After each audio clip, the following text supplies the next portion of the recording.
دنیایی که میشناسیم. نویسنده بلوجک. انتشارات نشر آوای بوف. سال انتشار 1400. ویراستار رامین. راوی نسیم. امور فنی و انتشار قاسم قرداغی. تاریخ اجرا 1401. تعداد صفحات 115 صفحه. موضوع نقد، علم، ادیان. تولید و پخش فایل صوتی کتابخانه اینترنتی آوای بوف.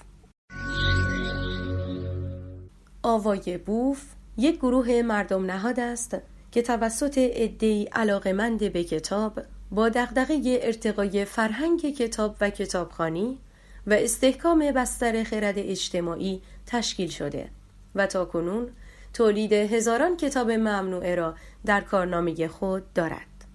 با توجه به اینکه این گروه وابسته به هیچ سازمان و ارگانی نیست و تمامی فعالیت‌ها به صورت رایگان انجام می شود، لطفاً اگر در این رابطه احساس مسئولیت دارید، در معرفی ما به دیگران سهیم باشید.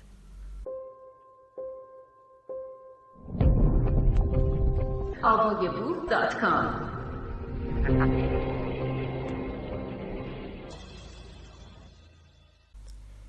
مقدمه. اگر خواسته باشیم سوالات مهمی که نوع بشر در تاریخ حدوداً 300,000 ساله خودش با آنها روبرو بوده است را به صورت یک فهرستی مشخص مرتب کنیم، در بالای این فهرست 3 سوال مهم خودنمایی می کنند. ما چه هستیم؟ اینجا کجاست؟ و آیا سازنده‌ای در کار است؟ سوالات مهمی که همواره بر روی مرز دانایی و نادانی ما قرار داشتند و چنین جایگاهی سبب شده است که پاسخهای غیر مستند و نادرست فراوانی به آنها داده شود. هدف از نگارش این اثر ارائه پاسخی برای این سوالات بر مبنای دانش فعلی من است. بلوجک، پاییز 1400. ماهیت ما. من چه هستم؟ گر آمدنم به خود بودی نامدمی، ور نیز شدن به من بودی کی شدمی. بهزان نبودی که اندر این دیر خراب، نه آمدمی نه شدمی نه بودمی. خیام. من چه هستم، یا در تصویر بزرگتر اینکه اصلاً وجود داشتن به چه معناست، مهمترین سوالی بوده که بشر تاکنون از خود پرسیده است. سوالی که میتوان خودنمایی اولیه آن را حداقل از حدود 100,000 سال پیش دنبال کرد که ما برخلاف سایر نیاکانمان توجهی ویژه به مرگ از خود نشان دادیم. زمانی که ما کم کم متوجه شدیم مرگ اتفاقی نیست که فقط برای دیگری رخ دهد و روزی ما هم باید این سرنوشت تلخ را تجربه کنیم، به تدریج با این پرسش مواجه شدیم که پس از مرگ چه بر سر من می آید؟ موضوعی که قبل از پاسخ به آن محکوم به دانستن این پرسش بوده ایم که اصلاً من به چه معناست؟ آنچه می فهمد افسرده، امیدوار، گرسنه یا تشنه می شود، کینه به دل می گیرد، تلافی می کند، تلاش می کند دیگر منها را به یوغ بکشد و به صورت کلی از خودش و اعمالش آگاه است، چیست؟ انسان‌ها در طول تاریخ حضور حداقل 300,000 ساله خودشان بر روی زمین به شکل‌های مختلفی سعی کردند تا آنجا که عقل و فهمشان یاری می‌کرده پاسخ‌های مختلفی برای این پرسش ارائه کنند. تلاش‌هایی که غالباً سعی کردند من را هویتی کاملاً مستقل از جسم، نامیرا و مخالف تمام اصولی که می‌شناسیم معرفی کنند. جوابهایی که اگرچه بسیار عجیب بوده اند اما به نظر گریزی از آنها وجود نداشته است. در واقع ما با دانشی بسیار اندک در حال تلاش برای فهم بیشتر و دستیابی به شناختی بهتر از خود و محیط پیرامونمان بوده ایم. دانش اندکی که در کنار میل ما به جاودانگی احتمال خطای ما در پاسخهایمان را دوچندان می کرده است. انسانی را تصور کنید که هنوز چیزی به اسم دستور زبان را توسعه نداده بود و حتی نمی توانسته به درستی با دیگری ارتباط برقرار کند و منظورش را به طور کامل به آنها منتقل کند. موجودی که عالی ترین آرزویش زنده ماندن و تولید مثل بوده، غالباً بدون پوشش یا با پوششی نیمه برهنه بوده، در غارها و سکونتگاه‌های غیر دائمی میزیسته و در کل رفتار و ظاهری شبیه به حیوانات داشته است. انسانی که اگرچه اجداد راست قامت او حداقل از حدود 1,000,000 سال قبل آتش را کنترل کرده بودند، اما او تنها حدود 20,000 سال است که توانسته ظروفی سفالین بسازد. این یعنی که او در بیش از 90% از دوران حضورش بر روی زمین حتی قادر نبوده ظرفی ساده و مناسب برای پخت و پز یا جوش آوردن آب بسازد. اگر به گاه شمار حضور انسان خردمند نگاهی بیاندازیم، بیشتر با مواردی این چنین روبرو می شویم. به عنوان مثال، حدود 35,000 سال است که بافندگی می کنیم. کمتر از 15,000 سال است که توانسته ایم نان بپزیم و کمتر از 6,000 سال است که چیزی به اسم شانه داریم و موهایمان را شانه می کنیم. چه انتظاری از انسانی با این میزان فهم و دانش میتوان داشت جواب سوالاتی را بدهد که بزرگترین متفکران تمام تاریخ هم نتوانستند به آنها پاسخی نهایی بدهند؟ حقیقتاً که چنین انتظاری دور از انصاف و دورتر است اگر پاسخهای اولیه و ناشیانه او به سوالات مهم را خطاهایی دردناک بدانیم.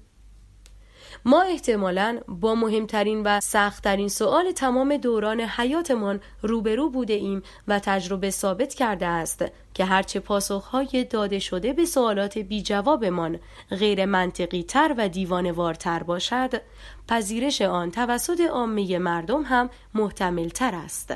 با ارائه پاسخهایی این چنین بوده که ما سنگی را با دست خود به درون چاه به نظر بی انتهای نادانی هایمان پرت کرده ایم. سنگی که هزاران سال است از بیرون کشیدنش عاجزیم.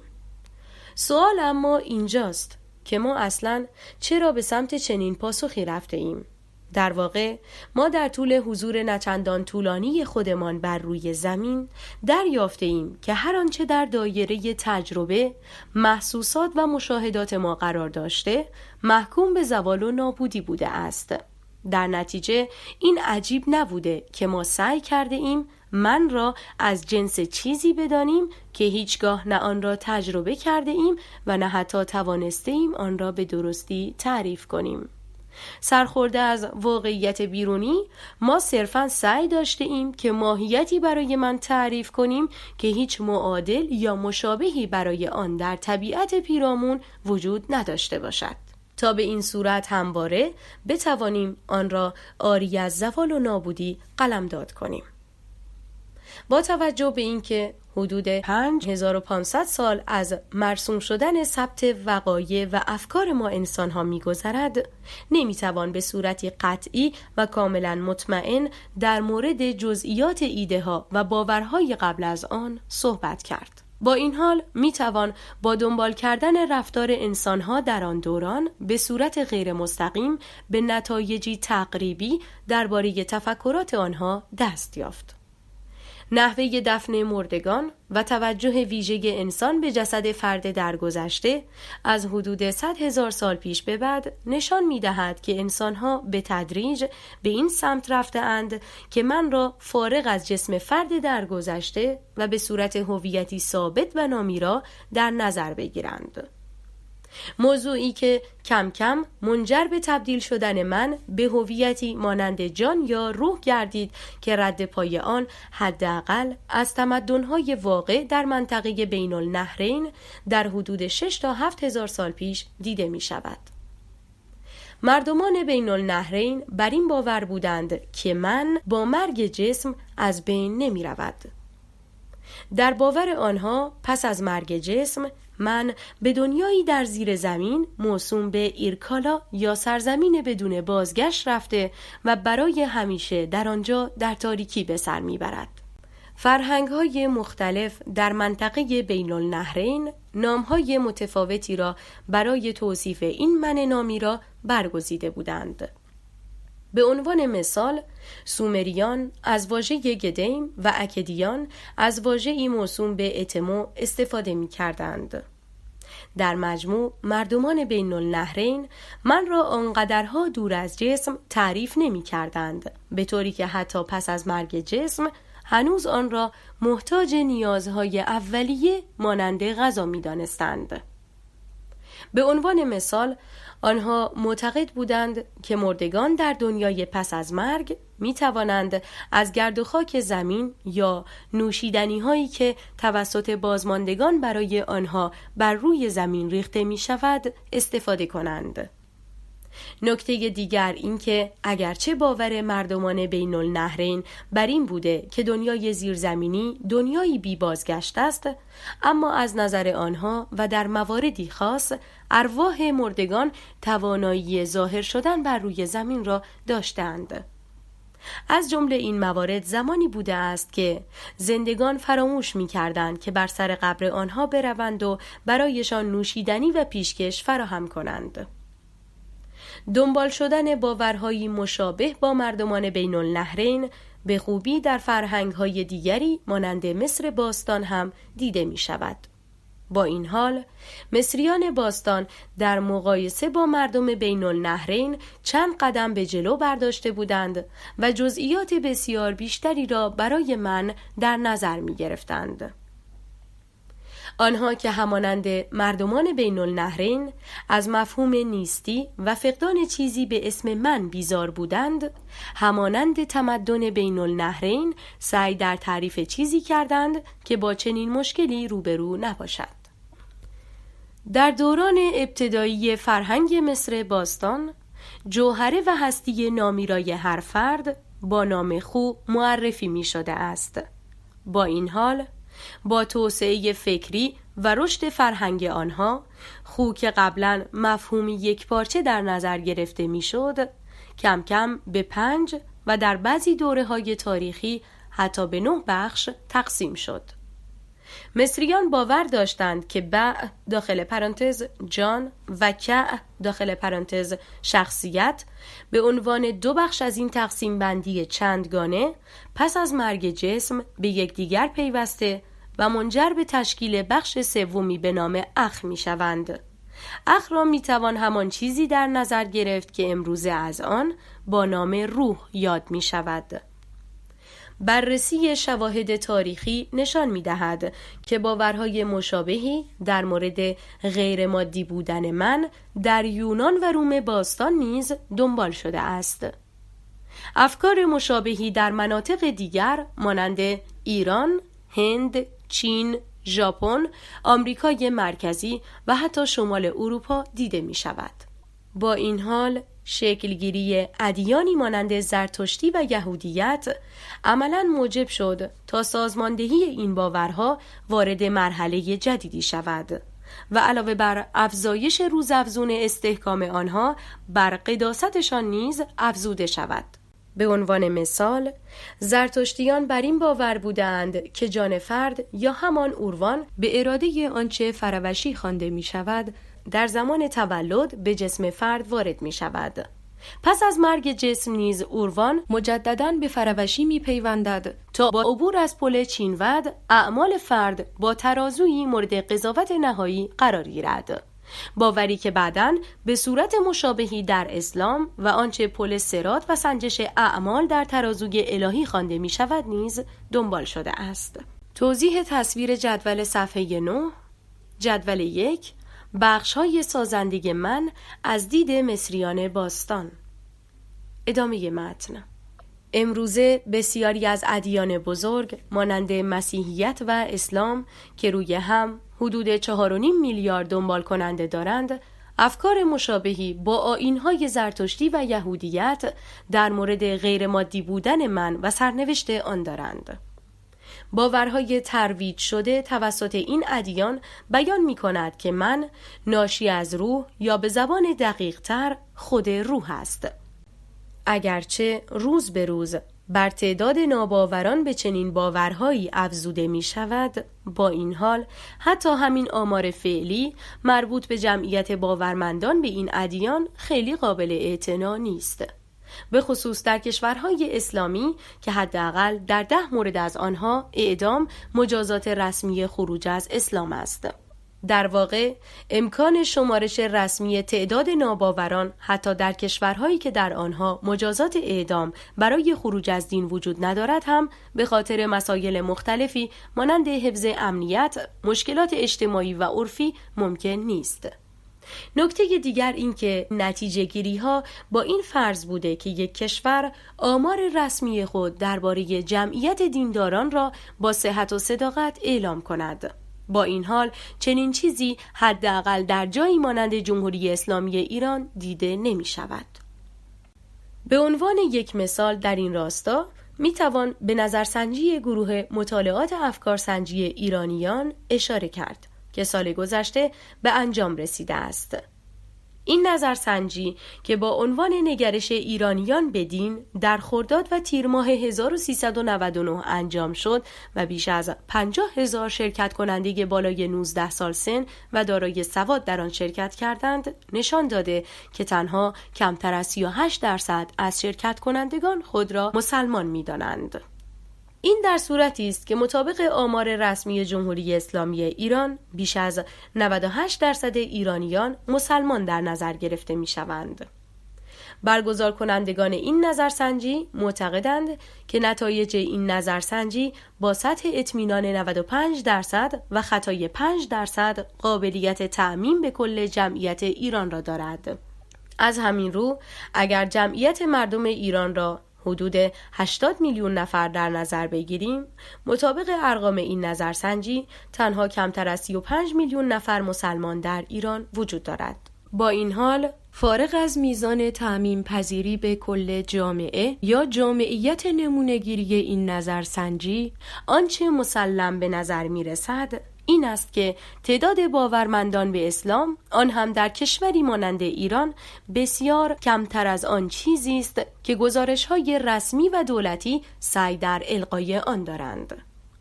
به سراغ تعاریف موجود درباره من بازگردیم. همانطور که اشاره شد، تعریف من به عنوان روح باوری بنیادین و اساسی در ادیان ابراهیمی است. با این حال چنین تعریفی از من علاوه بر ادیان ابراهیمی در ادیان دیگر نیز قابل مشاهده است. مثلا اغلب هندوها بر این باورند که هر یک از موجودات زنده دارای جوهره‌ای به نام آتمن هستند که مانند آنچه در ادیان ابراهیمی خوانده می شود وجودی غیر مادی است. در ادیان محلی چینی نیز با مفاهیمی به نامهای پو و هون روبرو هستیم.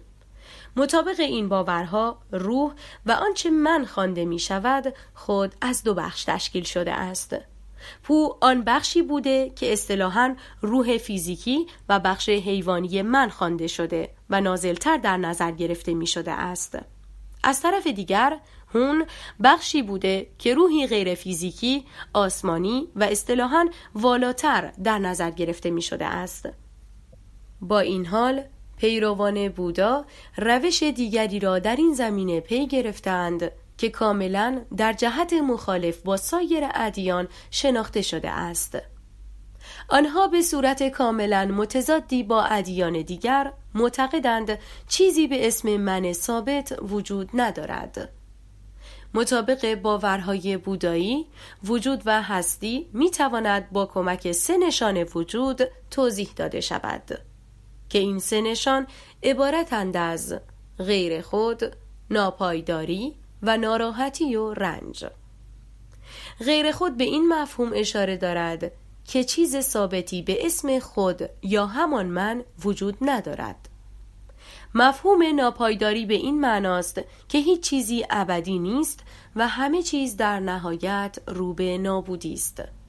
مورد سوم نیز بیانگر این است که وجود داشتن همراه با درد و رنجی جدا نشدنی است. یعنی موجودات زنده از بدو تولد تا مرگ همواره درد و رنجی پیوسته را تجربه می کنند. باور به این که من وجودی غیر مادی مانند روح است در میان تعداد زیادی از انسانها دیده می شود. علاوه بر میل به جاودانگی، یکی دیگر از عللی که منجر به تسهیل پذیرش چنین تصوری آن هم در این ابعاد شده، این تصور بوده که ما میان آنچه در ذهنمان درک می‌کنیم و آنچه در بیرون از ذهن وجود دارد تفاوت مشخصی را قائل هستیم، به صورتی که این دو را از یک جنس نمی‌دانیم. به عنوان مثال به نظر می رسد که وقتی غذای خوشمزه‌ای می خورید یا به یک گل رز قرمز رنگ نگاه می کنید، آنچه به عنوان خوشمزگی یا رنگ قرمز در ذهنتان برداشت می کنید، نوعی کیفیت به حساب می آید که به نظر توصیف دقیق یا انتقال فهم آن به دیگری ممکن نیست. به عبارتی دیگر نمیتوان کاملا مطمئن بود که آنچه شما خوشمزه یا قرمز رنگ مینامید دقیقاً با آنچه دیگری خوشمزه و قرمز میداند یکی باشد. با این حال به صورت کلی و فارغ از کیفیت درک چنین پدیده هایی در ذهن، اینکه آن بیرون و در خارج از ذهن ما چیزی به اسم غذا یا گل وجود دارد واقعیتی است که میتواند توسط دیگری نیز تصدیق شود. این دوگانگی ظاهری بر این باور دامن میزده که ما در واقع از دو بخش تشکیل شده ایم. بخشی که جسم نامیده می شود و صرفاً مانند ماشینی برای ارسال و دریافت پیام است و بخشی دیگر که ذهن است و معادل ماهیت و هویت ماست، به طوری که بر اثر گذر زمان تغییر نمی کند و همواره اوست که وظیفه درک و شناخت محیط پیرامون را بر عهده دارد. این دوگانگی ظاهری که غالباً از آن با عنوان دوگانگی جسم و روح یاد می شود، فقط مختص باورهای مذهبی نبوده و در میان فیلسوفان هم طرفداران خاص خود را داشته است. به عنوان مثال، رد پای باور فیلسوفان به وجود چیزی مانند جان به عنوان عامل زندگی حداقل از دوران یونان باستان دیده می شود. تالس بر این باور بود که چیزی مانند آهنربا که می تواند آهن را تکان دهد یا جان دارد یا اینکه به نوعی توسط جان استحاله شده است. امپدوکلس و فیثاغورس معتقد بودند که گیاهان هم جان دارند. سقراط نیز به وجود جان باور داشت، اما به نظر می رسد که از اظهار نظر مشخص در مورد بقای آن پس از مرگ خودداری کرده یا حداقل نظر واضحی در این زمینه نداشته است. با این حال شاگرد او افلاطون در کتاب جمهور خود اظهار داشته که جان بعد از مرگ نیز به بقای خود ادامه می دهد و خود حداقل از 3 بخش یا جنبه تشکیل شده است که عبارتند از منطق، روان و اشتها. از نظر او محل حضور منطق در سر، جایگاه روان در سینه و موقعیت اشتها در شکم افراد بوده است. از طرف دیگر ارسطو معتقد بود که جان عاملی است که در همه موجودات زنده وجود دارد و برخلاف استادش افلاطون بر این باور بود که نیازی نیست که بخش‌های مشخصی را به آن اختصاص داد. اگرچه باور به غیر مادی بودن هویت جان و به صورت کلی موضوع دوگانگی جسم و جان در میان فیلسوفان یونانی طرفداران زیادی داشته، با این حال فیلسوفانی بودند که با آن مخالف باشند و جان را امری مادی بدانند. یکی از این فیلسوفان اپیکور بود. او معتقد بود که جان هم مانند هر چیز دیگری از ذرات ریز تشکیل دهنده به نام اتم تشکیل شده است. پیروان مکتب رواقی که با نام رواقیون شناخته می شوند هم نظرات مشابهی با اپیکور در مورد ماهیت مادی جان داشتند. رنه دکارت که در قرن 17 میزیست، به عنوان یکی از فیلسوفان معتقد به دوگانگی جسم و بخشی غیر مادی مانند روح، بر این باور بود که من همان روح است که هویتی غیر مادی دارد. او سعی کرد روح یا اصطلاحاً آن بخش غیر مادی وجود انسان که به وجود آن باور داشت را در دسترستر از قبل جلوه دهد. از همین رو سعی کرد تا با پیدا کردن موقعیتی در بدن توضیح دهد که روح چطور بر اعمال جسم نظارت کرده و آنها را کنترل می کند. او بخشی در مغز به نام غده کاجی را به عنوان محلی تعیین کرد که بخش غیر مادی یا همان من از طریق آن به جسم متصل می شود. توضیح تصویر صفحه 14 شکل 2 ارسال پیام درد به محلی به نام غده کاجی در مغز و در نتیجه تشخیص درد ناشی از آتش توسط من، برگرفته از اثری به نام رساله ای در مورد انسان از رنه دکارت. ادامه متن. با این حال فیلسوفان دیگری مانند دیوید هیوم بر این باور بودند که چیزی به اسم من به عنوان هویتی ذهنی و مستقل وجود ندارد و من در واقع واکنشی پیچیده در مغز، آن هم در مقابل درک اتفاقات محیط پیرامون است. باوری که توسط فیلسوفان معاصر و شناخته شده ای مانند دانیل دنت و توماس متزینگر نیز دنبال شده است. دیوید هیوم درباره من و خود این گونه میگوید: برخی از فیلسوفان بر این باورند که ما در هر لحظه به صورت دقیقی از آنچه که من مینامیم آگاهیم. با این حال تا آنجا که شخصا متوجه شده ام، زمانی که به صورت دقیقی به خودم توجه می کنم، همواره خودم را متمایل شده به برخی از ادراکات خاص مانند گرمی یا سردی، نور یا سایه، عشق یا نفرت، درد یا لذت می بینم. من هرگز نمی توانم خودم را در هیچ لحظه ای بدون ادراک دریابم و هرگز نمی توانم چیزی به جز ادراکاتم را مشاهده کنم. با وجود توضیحاتی که تا اینجا به آنها پرداخته شد، همچنان سوال این است که من واقعاً چیست؟ برای پاسخ به این سوال باید به این موضوع توجه کنیم که تعریف من به صورت هویتی نادیدنی و غیر قابل پیگیری صرفاً پاک کردن صورت مسئله و یک پاسخ بدوی، خام و احساسی است. چنین جوابی تفاوت زیادی با پاسخی مانند نمیدانم ندارد، چرا که در هر دو مورد فرد مورد نظر نمیتواند به درستی توضیح دهد که چگونه به این پاسخ رسیده است. به عبارتی دیگر، فرد معتقد به چنین پاسخی نمیتواند صحت استدلال خود برای این پاسخ را اثبات کند. چنین فردی در عمل مشغول تکرار حرفهای دیگران است، تکراری که بیشتر از اینکه از روی منطق باشد، از سر درماندگی و به منظور مخفی کردن نادانی فرد است. توضیح تصویر صفحه 15 شکل 3 انگاری نادرستی از من که باورهای مذهبی مانند اعتقاد به روح به ترویج آن دامن میزند. ادامه متن.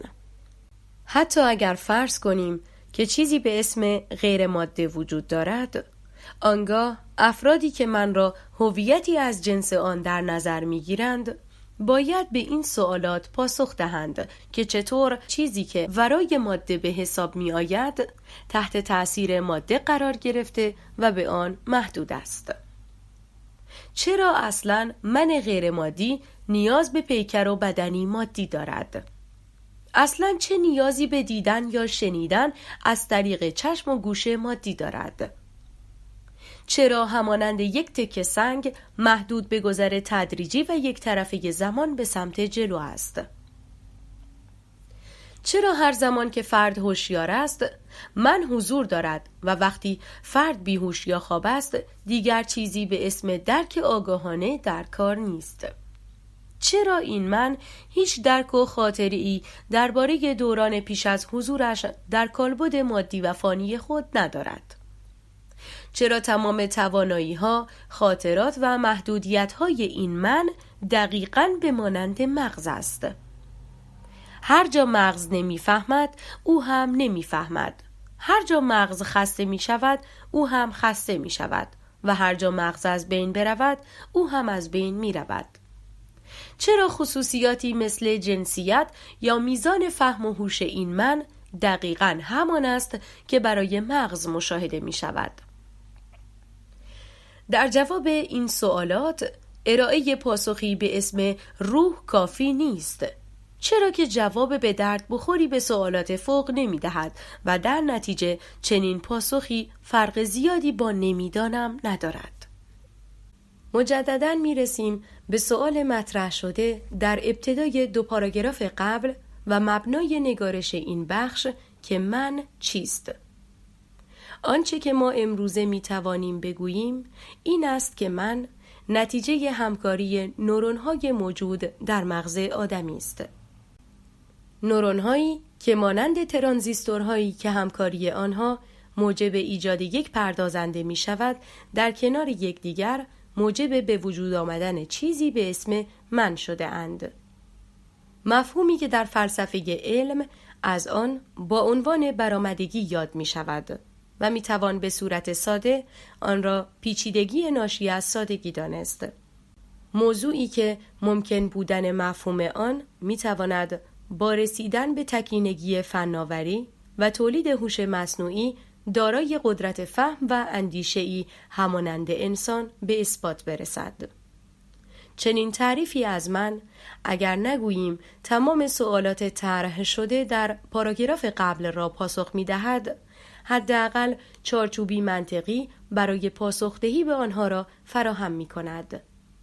تعریفی که برخلاف تعریف قبل که من را هویتی غیر مادی و غیر قابل دسترس می‌داند، امکان آزموده شدن و بررسی آن را در اختیار ما قرار می‌دهد.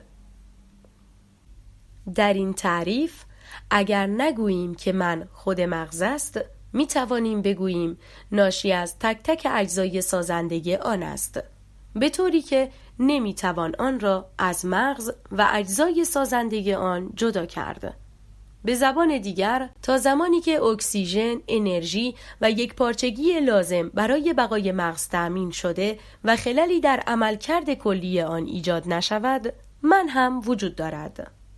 اما اگر اختلالی در این منابع حیاتی به وقوع بپیوندد، من هم دچار مشکل شده و در موارد شدید از هستی خود ساقط می شود.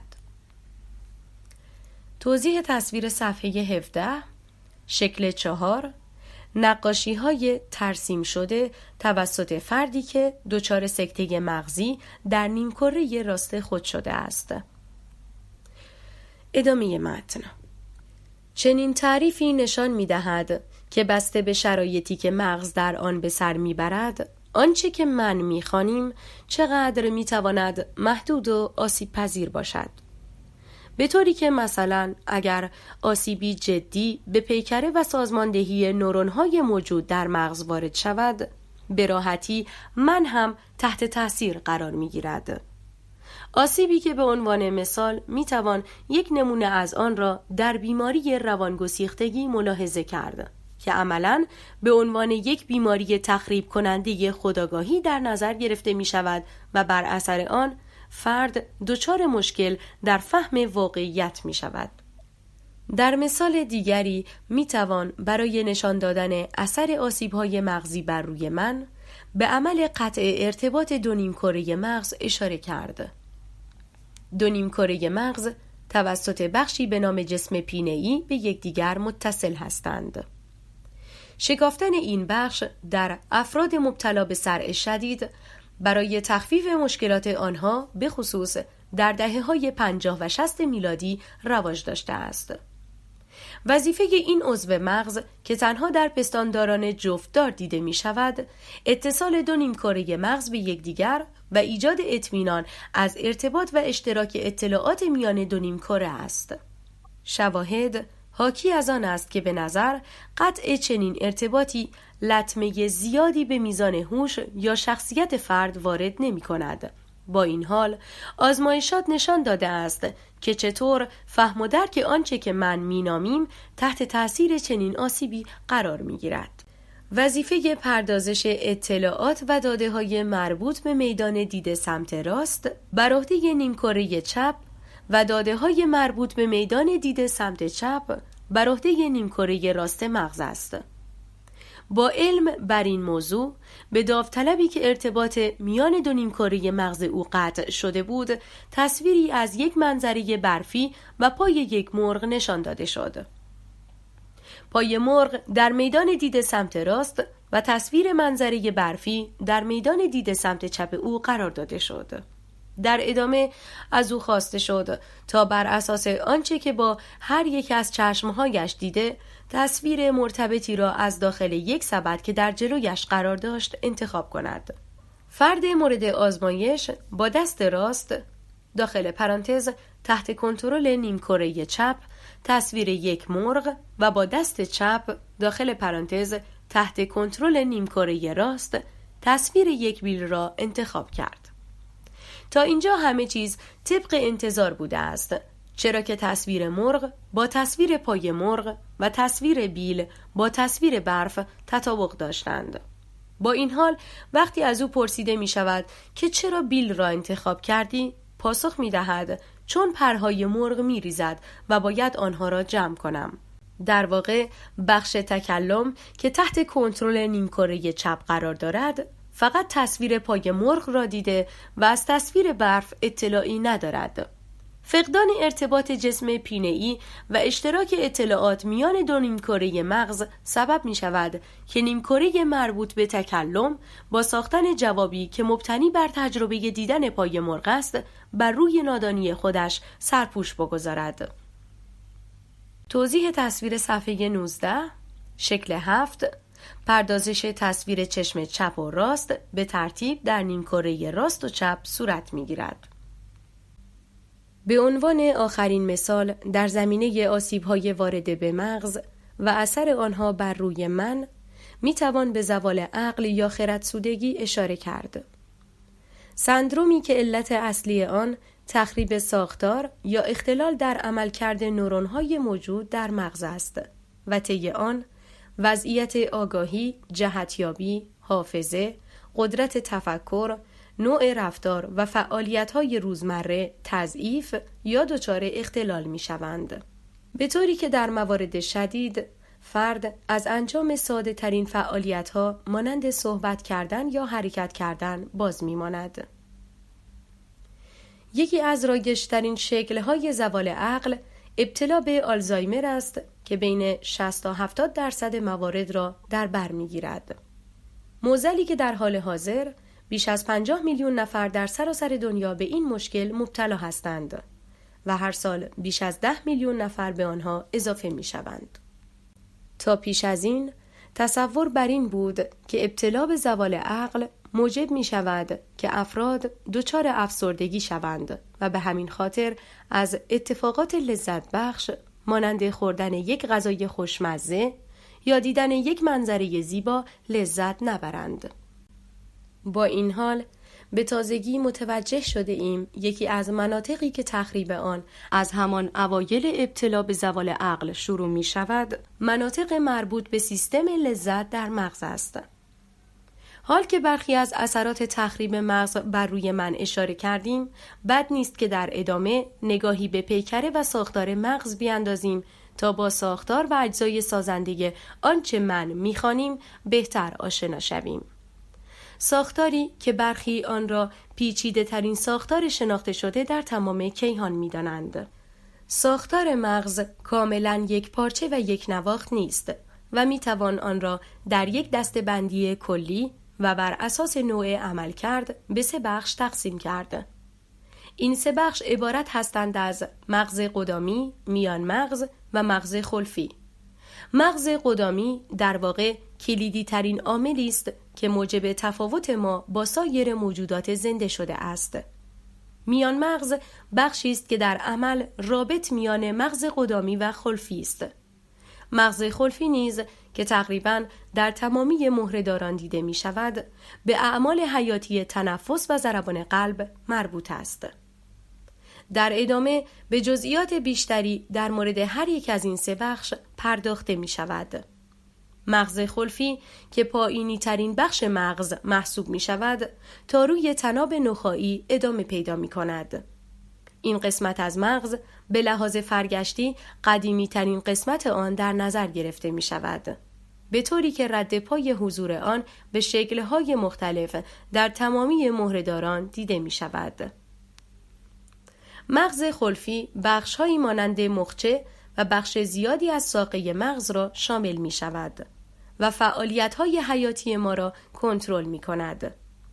دریافت اطلاعات حرکتی و انجام عکس‌العمل مناسب، حفظ تعادل، تنظیم ضربان قلب و فشار خون، تنفس، اعمال ارادی همچون قورت دادن یا عطسه کردن، هماهنگی حرکت چشمها و حرکات صورت بر عهده بخش‌های مختلف مغز خلفی هستند.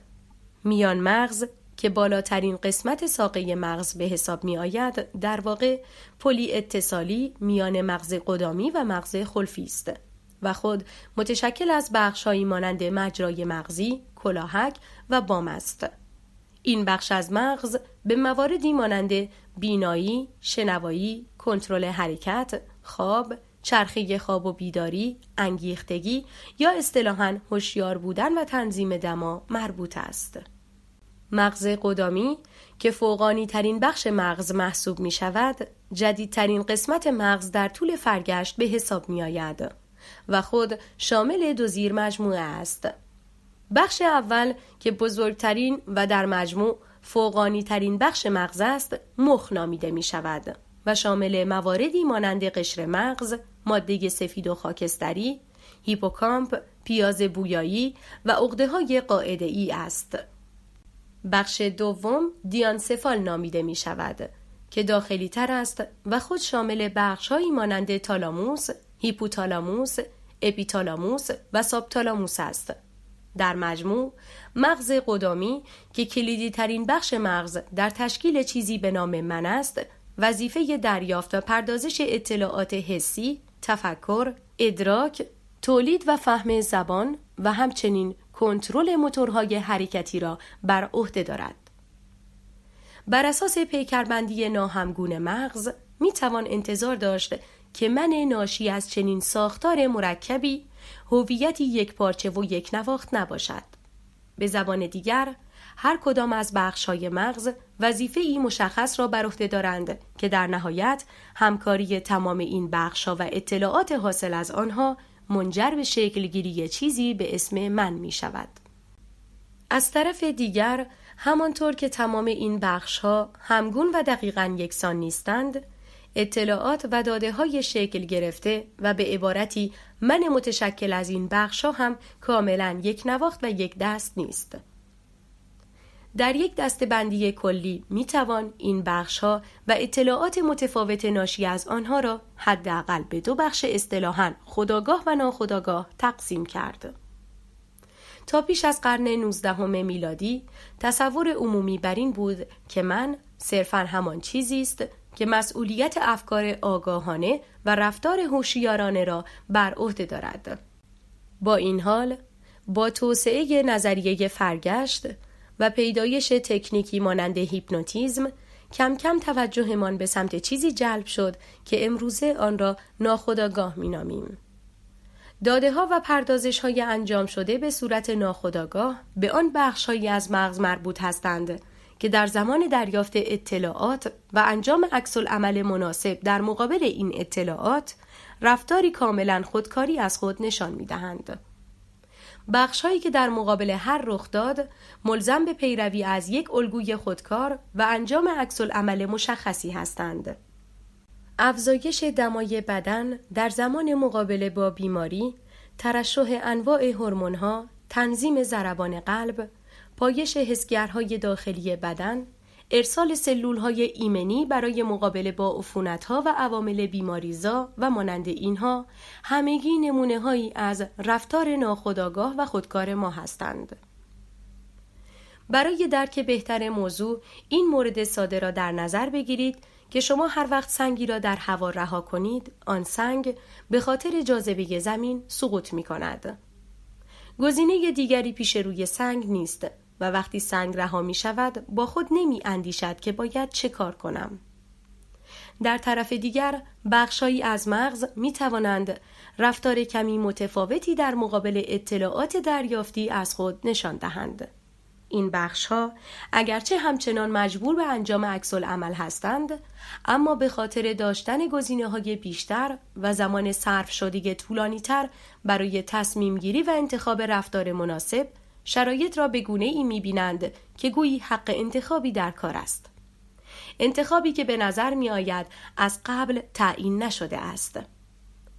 وجود گزینه‌های زیاد سبب می‌شود که پیشبینی رفتار و عکس‌العمل ناشی از این بخش‌ها بسیار دشوار و حتی شاید غیر ممکن باشد. چنین حق انتخاب پیچیده‌ای سبب می‌شود که ما از آن به عنوان اختیار یاد کنیم. بخش‌هایی که در چنین فرایندی دخیل هستند، عملاً به خاطر امکان مقایسه گزینه‌های موجود با یکدیگر، منجر به پدید آمدن چیزی می‌شوند که ما در بالاترین درجه آن را خودآگاهی می‌نامیم. در واقع آنچه که ما هوش می‌نامیم و موجودات مختلف را بر اساس آن دسته‌بندی می‌کنیم، ناشی از فرایندی مشابه است. هرچه گزینه‌ها بیشتر، تنوع عکس‌العمل بیشتر و رفتار پیچیده‌تر است و در نتیجه آن موجود هوشمندتر دیده می‌شود. اینکه کدام گزینه انتخاب شود نیز به این بستگی دارد که کدام انتخاب مناسب‌تر است و تطابق بهتری با داده‌های قبلی دارد. درک ما از واقعیت خارجی نیز بر اساس اصول مشابهی است. ما همواره واقعیت خارجی را بر اساس مقایسه داده‌ها با خودشان و البته داده‌های قبلی درک می‌کنیم. دید سه‌بعدی ما ناشی از مقایسه زاویه دید متفاوت در دو چشم و امکان تشخیص جهت صوت نیز به خاطر قرار داشتن دو گوش در دو جهت مخالف است. توصیف ما از گرمی، روشنایی، سنگینی، زیبایی، خستگی، ترس و خلاصه هر چیزی که آن را درک می‌کنیم بر مبنای مقایسه با داده‌های قبلی است. اگر خواسته باشیم مثال سنگ را برای بخش خودآگاه مغز نیز استفاده کنیم، این چنین خواهد بود. سنگ در زمان رها شدن می‌تواند سقوط کند، رو به بالا برود، سر جایش متوقف بماند یا حتی به این فکر کند که سقوط یا اصلاً سنگ بودن به چه معناست. سوال اما اینجاست که چرا بخش خودآگاه باید بر سر انتخاب میان چند گزینه اینقدر وقت تلف کند؟ چرا مانند بخش ناخودآگاه به سرعت انتخابی سریع و خودکار را انجام نمی‌دهد؟ پاسخ این است که در مواردی که گزینه‌ها بسیار ساده هستند، مانند بسته شدن پلک چشم در زمان نزدیک شدن جسم خارجی به آن، وظیفه انجام واکنش توسط همان بخش ناخودآگاه به انجام می‌رسد. با این حال، پردازش همه تصمیمات به همین سادگی نیست و تجزیه و تحلیل و اصطلاحاً سبک و سنگین کردن اختصاصی یک وضعیت سبب می شود که واکنش‌های مربوطه به آن نیاز به صرف زمان بیشتر و در نتیجه ورود بخش خودآگاه را به ماجرا داشته باشد. حل یک معما، انتخاب همسر، تغییر شغل و اصولاً هر کاری که نیاز به فکر و توجه داشته باشد بسیار پیچیده تر از آن است که امکان انجام آنها به سرعت و به شکل خودکار برای مغز میسر باشد. دسته‌بندی داده‌های موجود در مغز به دو بخش خودآگاه و ناخودآگاه عملاً ما را به این نتیجه می‌رساند که آن منی که می‌شناسیم، احساس می‌کنیم و در مورد آن حرف می‌زنیم، خود می‌تواند حداقل حاصل از دو بخش من ناخودآگاه و من خودآگاه باشد. به زبان دیگر، آنچه که ما می‌دانیم اما نمی‌دانیم که می‌دانیم، ناشی از من ناخودآگاه و آنچه که می‌دانیم و می‌دانیم که می‌دانیم، حاصل از من خودآگاه است. برای روشن‌تر شدن موضوع می‌توان با یک مثال در مورد من ناخودآگاه نشان داد که منظور از این که من ناخودآگاه می‌داند اما نمی‌داند که می‌داند دقیقاً چیست. کوربینی مشکلی است که بر اثر ایجاد یک ضایعه در بخش مربوط به بینایی در قشر مغز ایجاد می شود. وقتی از افراد مبتلا به این عارضه پرسیده می شود که حدس بزنند چه چیزی در مقابلشان قرار دارد، آنها می توانند به درستی پاسخ سؤال را بدهند. به زبان دیگر، آنها می دانند که چیزی در مقابلشان قرار دارد، اما نمی دانند که از این موضوع آگاه هستند. اگر در جلوی یک فرد مبتلا به این اختلال یک مداد را نگه داشته و از او بپرسید که آیا مداد افقی نگه داشته شده یا عمودی، او قادر نیست متوجه وضعیت درست مداد شود. اما اگر از او بخواهید مداد را بگیرد، دست خودش را به درستی و دقیقاً در همان جهتی که مداد نگه داشته شده، یعنی عمودی یا افقی، به سمت آن برده و مداد را میگیرد.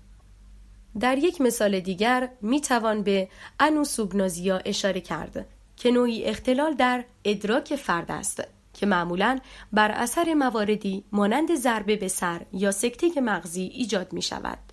در چنین حالتی فرد بیمار یا دچار آسیب دیدگی از وجود بیماری یا آسیب در بدن خود آگاه نیست و به همین خاطر آن را انکار می کند. مثلا در یک مورد مشاهده شده که فردی بعد از یک تصادف به خاطر صدمات فیزیکی ایجاد شده مانند فلج شدن بخشی از بدنش دچار افسردگی شدید و متمایل به خودکشی شده است.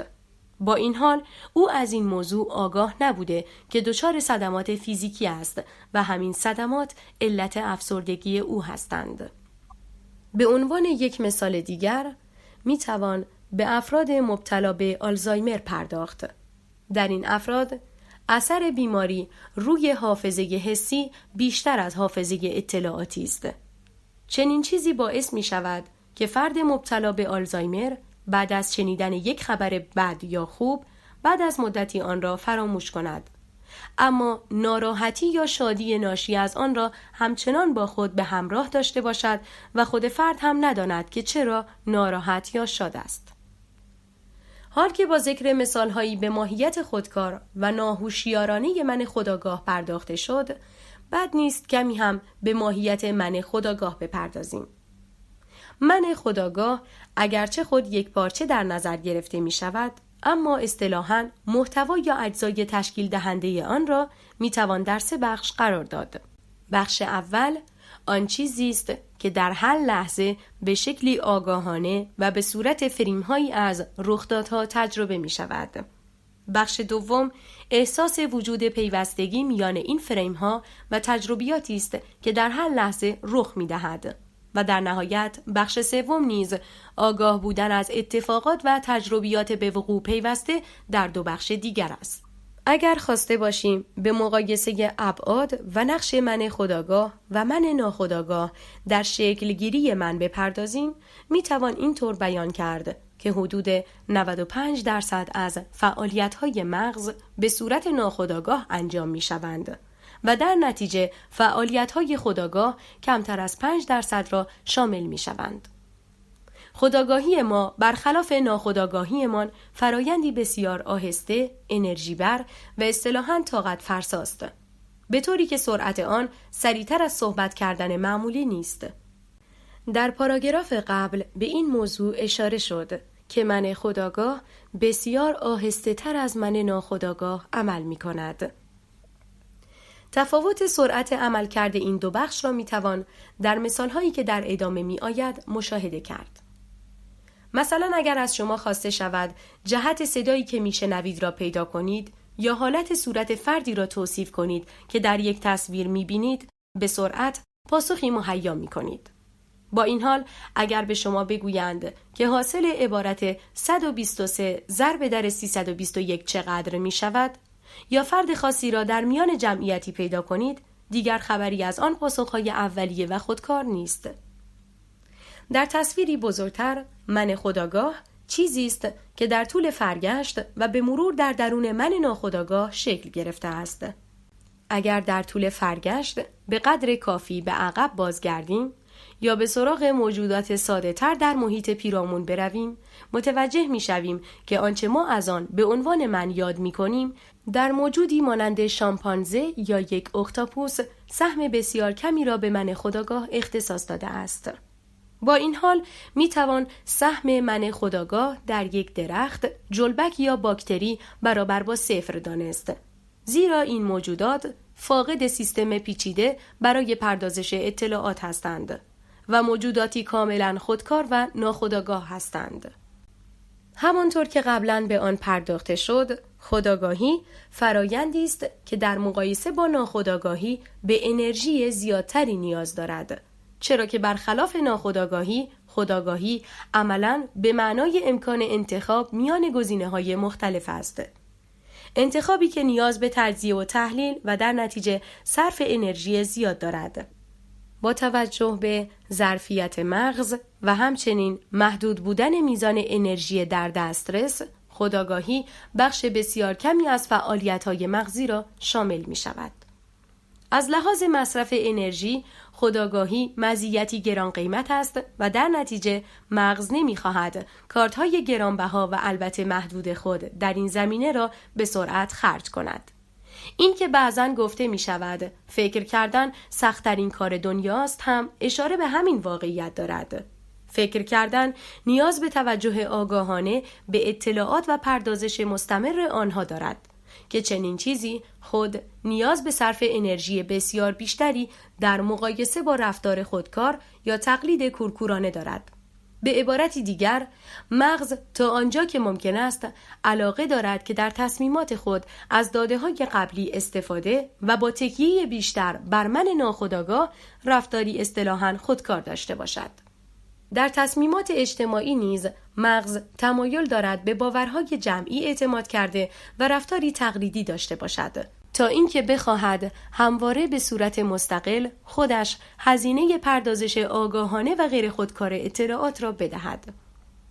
عبارت هر کاری بقیه کردند ما هم همان کار را می کنیم که به خصوص این روزها در مواجهه با شرایط اسفبار اقتصادی در جمهوری اسلامی ایران زیاد شنیده می شود به همین واقعیت اشاره دارد. گران قیمت بودن خودآگاهی از لحاظ مصرف انرژی سبب می شود که توجه و تمرکز همیشگی به رخدادهای پیرامون یا رویدادهای درونی ناممکن باشد. علاوه بر این، ما نمی توانیم همانطور که نشسته ایم توجهی 100% هوشیارانه و همزمان به نوشته های این متن، صدای پرنده‌ای که مشغول آواز خواندن است و سوالاتی که قرار است فردا در امتحان بیاید داشته باشیم. هر چقدر که خواسته باشیم که تمرکز بیشتری را متوجه یک موضوع کنیم، به همان میزان از توجهمان به موضوع دیگر کاسته می شود. به همین خاطر است که توجه همیشگی به یک موضوع یا توجه کامل به دو یا چند موضوع به صورت همزمان بسیار انرژی بر و عملاً غیر ممکن است، به طوری که پس از قرار گرفتن در یک اتاق پر سر و صدا قادر به تشخیص همه صداها نیستیم و به صورت دقیق و در هر لحظه تنها می توانیم به صدایی گوش کنیم که انتخاب کردیم به آن توجه کنیم. علاوه بر ناممکن بودن توجه هوشیارانه و کاملا دقیق به دو یا چند فعالیت به صورت همزمان، مغز در طول فرگشت راه دیگری را هم انتخاب کرده که در همین راستاست. بسیاری از فعل و انفعالات درون بدن به صورت ناخودآگاهانه به انجام می‌رسند و بخش خودآگاه مغز تقریباً هیچ نقشی در نظارت بر آنها ندارد. از ضربان قلب، سوخت و ساز بدن، سطح اکسیژن خون و مانند اینها گرفته تا فشار خون، سرعت تولید مثل سلولی و میزان سلولهای معیوب در بدن که همگی به صورت ناخودآگاه بایش می شوند. مغز در طول فرگشت به این نتیجه رسیده که به سازوکار جمعی سلولی که برای میلیون‌ها سال جواب داده اعتماد کند و در نتیجه انرژی لازم برای پایش خودآگاهانه این بخش‌ها را صرف کارهای ضروری تر کند. راهکاری که یکی از شگردهای مغز در کاهش مصرف انرژی در زمان پردازش اطلاعات بوده و به نظر راهکاری کارآمد است. اگرچه خودآگاهی مزیتی انرژی بر و گران قیمت است، اما به فرد این امکان را می دهد که بتواند اطلاعات ورودی را مورد تجزیه و تحلیل قرار دهد و در مواقع لازم تصمیمات خودکار و از پیش تعیین شده من ناخودآگاه را متوقف، اصلاح و یا حتی تشدید کند. در واقع مجهز شدن به خودآگاهی در طول فرگشت به ما این امکان را داده است که پاسخهای اولیه و خام خود را اصلاح کنیم و بتوانیم به جای داشتن یک عکس‌العمل خودکار با تحلیل بیشتر داده‌های ورودی و مقایسه آن با اطلاعات قبلی در میان گزینه‌های بیشتری که یافته ایم عکس‌العمل صحیح‌تری را پدید آوریم. برای نشان دادن چنین اثری در یک مثال میتوان به هیپوکامپ اشاره کرد. هیپوکامپ بخشی از مغز قدامی است که نقشی اساسی در حافظه‌های کوتاه مدت، بلند مدت و موقعیت یابی ایفا می‌کند. جایی که مثلا تصاویر مربوط به شلنگ آب، مار و یک تنه درخت ذخیره می شوند. حالا به عنوان مثال تصور کنید که با چیزی مواجه شده اید که از لحاظ ظاهری نه شبیه به یک تنه درخت یا شلنگ که بیشتر شبیه یک مار است. من ناخودآگاه پیش از اینکه من خودآگاه پی ببرد که موضوع از چه قرار است، به سرعت و به صورت خودکار شروع به برنامه ریزی برای مقابله با این وضعیت می کند. اثرات این برنامه ریزی را می توان در افزایش ضربان قلب، ترشح هورمون آدرنالین و میزان هوشیاری ملاحظه کرد. با این حال اگر کمی با دقت بیشتری به آن نگاه شود، کم کم مشخص می شود که نه با یک مار که با یک شلنگ آب طرف هستید. در ادامه نیز بخش خودآگاه با لغو فرمانهای اولیه صادر شده توسط بخش ناخودآگاه اصطلاحاً موجب آرام شدن بدن می شود.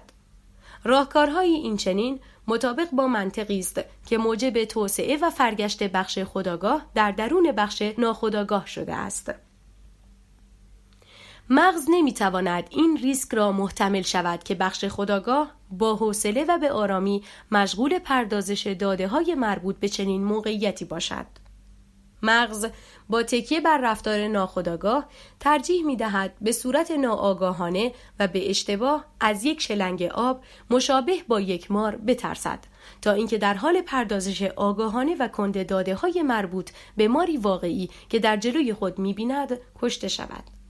در مثال شلنگ و مار به نقش اصلاح کنندگی من خودآگاه بر روی من ناخودآگاه اشاره شد.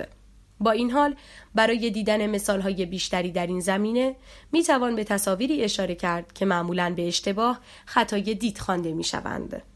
تصاویری که اگرچه چشم آنها را به درستی می بیند، اما مغز در زمان پردازش آنها بیش از حد به قضاوت من ناخودآگاه تکیه کرده و تصمیم نادرستی می گیرد. با این حال کافی است کمی بیشتر به این تصاویر نگاه کنیم و اصطلاحاً حواسمان را جمع کنیم. داخل پرانتز مشارکت بیشتر من خودآگاه تا به زودی خطای ادراک موجود در تصمیم مبتنی بر من ناخودآگاه مشخص شود. شکل 12 که به نام توهم مولر-لایر شناخته می شود، دو خط متفاوت را نشان می دهد. خطوطی که اندازه آنها متفاوت دیده می شود. با این حال چنین برداشتی ناشی از رفتار خودکار من ناخودآگاه است و اگر کمی بیشتر دقت کنیم یا از یک خطکش استفاده کنیم در نهایت متوجه می شویم که این دو خط هم اندازه هستند. نکته دیگر این که حتی پس از اینکه با کمک من خودآگاه متوجه شدیم که طول این دو خط با هم برابر است، اما هر بار که بدون توجه و اصطلاحاً سرسری به آنها نگاه کنیم باز هم طول دو خط متفاوت دیده می شود. به نظر می رسد که من خودآگاه نمی تواند با دانسته‌های جدید ذات و ماهیت من ناخودآگاه را تغییر دهد و من ناخودآگاه همچنان همانند قبل تحت تأثیر فلش‌های انتهای خطوط قرار گرفته و مطابق انتظارش فلش رو به بیرون را بزرگتر از فلش رو به داخل در نظر می گیرد. توضیح تصویر صفحه 31: طول دو خط اگرچه متفاوت دیده می شود اما هر دو برابر هستند. ادامه متن. این که من ناخودآگاه نمی تواند متوجه چنین توهمی شود خود موضوعی است که حتی در میان موجودات دیگر هم می توان مثالهای متعددی از آن را مشاهده کرد. به عنوان مثال موارد زیادی از موجودات زنده وجود دارند که با کمک تکنیکی مبتنی بر همین توهم از دست شکارچی گریخته یا بر رقیب خود چیره شده و به این صورت بر بقای خود می افزایند. جغدی که پرهای گردنش را برافراشته می کند، گربه‌ای که در کمرش قوس و انحنا ایجاد می کند، خرسی که روی دو پا می ایستد و پنجه‌هایش را باز می کند و یک ماهی بادکنکی که خودش را باد می کند، همگی با تکیه بر اصلی مشابه با توهم مولر-لایر سعی می کنند که خود را در نظر دیگری بزرگتر جلوه دهند و در نتیجه از خطر بگریزند. توهم دیگری که بد نیست در آنجا به آن نیز اشاره شود، توهم ناشی از مکعبی موسوم به مکعب نکر است که در شکل 13 به نمایش درآمده است. کافی است کمی به اولین مکعب از سمت چپ خیره شوید تا پس از مدتی ساختار دیگری از آن را درک کنید. این مکعب با ساختار گولزننده خودش به ما نشان می‌دهد که من خودآگاه توانایی این را دارد که برخلاف آنچه من ناخودآگاه درک می‌کند انتخاب کند که واقعیت بیرونی چطور به نظر می‌رسد و هر زمان که اراده کند برداشت خودش از آن را تغییر دهد. موضوعی که به نظر مخصوص انسان‌ها نیست و به عنوان مثال مشاهده شده که میمون‌ها هم قابلیتی مشابه در مواجهه با مکعب نکر از خود بروز داده‌اند. توضیح تصویر صفحه 32 شکل 13 بسته به اینکه کدام وجه را جلوتر در نظر بگیرید شکل مکعب متفاوت درک می‌شود. ادامه متن. نقش اصلاح کنندگی من خودآگاه بر روی تصمیمات و برداشت‌های من ناخودآگاه را میتوان در سایر جنبه‌های زندگی روزمره هم ملاحظه کرد و این موضوع فقط به توهمات اصطلاحاً بصری ختم نمی‌شود. از طرفی اثرگذاری من خودآگاه بر روی من ناخودآگاه یک طرفه نیست و با توجه به پیوستگی ارتباط میان بخش‌های مختلف مغز و اینکه اساس و چارچوب خودآگاهی ریشه در ناخودآگاهی دارد میتوان انتظار داشت که تأثیر وارونه ای را هم ملاحظه کرد، به طوری که ناخودآگاه هم اثر مشابهی را بر روی خودآگاه بگذارد. برای دیدن چنین اثری کافی است سری به خطاهای شناختی بزنیم، خطاهایی که به صورت سیستماتیک و الگووار بر روی خودآگاه تأثیر میگذارند. تخمین زده شده است که مغز هر فرد به صورت متوسط در هر لحظه مشغول پردازش بیش از 11 میلیون بیت اطلاعات است. با توجه به محدود بودن دسترسی مغز به انرژی، طبیعی بوده که مغز در طول فرگشت همواره به دنبال راهکارهای با مصرف انرژی کمتر و اصطلاحاً میانبرهای کم انرژی باشد تا به این صورت بر سرعت تصمیم گیری بیفزاید. موضوعی که میتوان عوارض ناشی از آن را در خطاهایی موسوم به سوگیری‌های شناختی ملاحظه کرد که لیست بلند بالایی را شامل میشوند. خطاهایی که به خوبی نشان میدهند که رفتار خودکار ناشی از من ناخودآگاه میتواند چه نتایج نادرستی را در پی داشته باشد، به صورتی که وجود من خودآگاه برای اصلاح آنها ضروری است. برای نشان دادن یک مثال ساده از سوگیری‌های شناختی که اثر آن بر خودآگاه به خوبی قابل پیگیری است، کافی است به مثال توپ و راکت اشاره شود. تصور کنید یک راکت و یک توپ تنیس داریم که ارزش مجموع آنها 110,000 تومان است.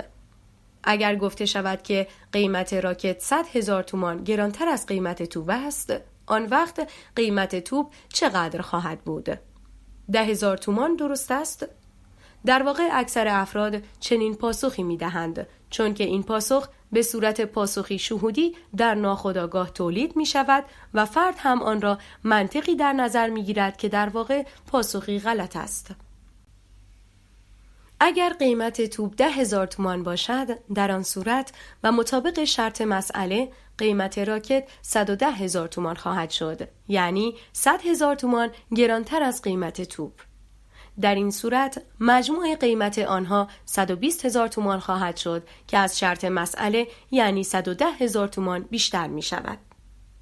در واقع پاسخ درست برای قیمت توپ 5,000 تومان و برای قیمت راکت 105,000 تومان است. مغز افرادی که مرتکب چنین اشتباهی می شوند با تبدیل عبارت شرطی قیمت راکت 100,000 تومان گرانتر از قیمت توپ است به عبارت قطعی قیمت راکت 100,000 تومان است سعی می کند از مسیری برود که نیاز به انرژی کمتری دارد. مغز این افراد با استفاده از این تکنیک فشار کمتری را برای تجزیه و تحلیل تحمل می کند. در واقع میانبرهای این چنینی می توانند منطق و من خودآگاه را به راحتی تحت تاثیر قرار دهند. آزمایش لیبت مورد دیگری است که می توان درباره اثر من ناخودآگاه بر روی من خودآگاه به آن اشاره کرد. آزمایشی که تاکنون تفاسیر بسیار مختلفی برای آن ارائه شده است. خود لیبت معتقد بوده است که نتایج کارش تأیید می‌کنند که ذهن و جسم از هم مستقل هستند. برخی دیگر مانند کارل پوپر معتقد بودند که این اثباتی بر غیر مادی بودن ذهن است. فیزیکدان و برنده جایزه نوبل راجر پنروز بر این باور است که برای توضیح نتایج این آزمایش بایستی از نظریه کوانتوم بهره برد.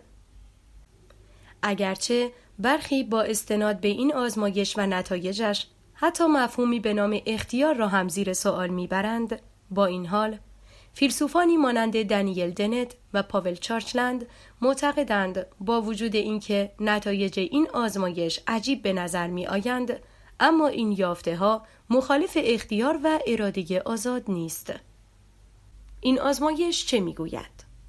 در سال 1983 فردی به نام بنجامین لیبت با تکیه بر نتایج محققین آلمانی و یافته‌های آنها در مورد پدیده‌ای به نام پتانسیل آمادگی که حدود 20 سال قبل از او حاصل شده بود، آزمایشی را طراحی کرد.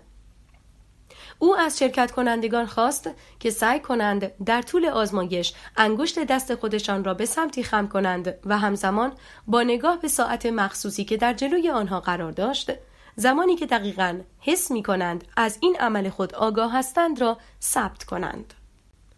یافته های لیبت حاکی از این بود که به صورت میانگین افراد شرکت کننده در آزمایش حدود 15 ثانیه قبل از تکان دادن انگشتشان از تصمیم خود واقف یا به عبارتی تصمیم خود را به صورت آگاهانه گرفته بودند. با این حال همین داده ها نشان میداد که فعالیت مغز که در نهایت منجر به چنین عملی می شود حدود 4 ثانیه قبل از اینکه افراد از تصمیم خود مطلع شوند آغاز شده است. نتیجه‌ای که لیبت و بسیاری از محققین را بران داشت که به این نتیجه برسند که بخش ناخودآگاه ما تصمیم خود را قبل از بخش خودآگاه گرفته است و در واقع بخش خودآگاه فقط تصور می کند که خودش انتخاب کرده که چه موقع انگشت دست را تکان دهد. اگرچه برخی آزمایش لیبت را مخالف اراده آزاد و دیکته شدن دستورات توسط من ناخودآگاه به من خودآگاه نمی‌دانند و برخی دیگر هم از نحوه انجام آن راضی نیستند، با این حال تحقیقات در این زمینه ادامه یافت و سعی شد که مشکلات ارائه شده برطرف شود. به عنوان مثال، در یک نمونه بهبود یافته از این آزمایش که در سال 2008 به انجام رسید، محققین نشان دادند که در شرایط خاصی مانند فشار دادن 2 دکمه چپ و راست بعد از دیدن تصاویر پخش شده از نمایشگر، بخش ناخودآگاه می تواند تا 10 ثانیه زودتر تصمیمی را بگیرد که قرار است بعداً توسط بخش خودآگاه گرفته شود. توضیح تصویر صفحه 35 نمایشی از آزمایش لیبت.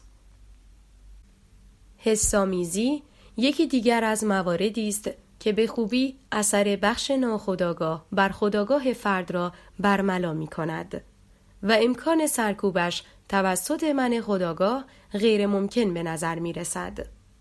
پدیده ای که در زنان و چپ دست‌ها بیشتر دیده می شود، در کودکی رایج‌تر با حافظه خوب و ریاضیات ضعیف در ارتباط است و با افزایش سن کم رنگ‌تر می شود.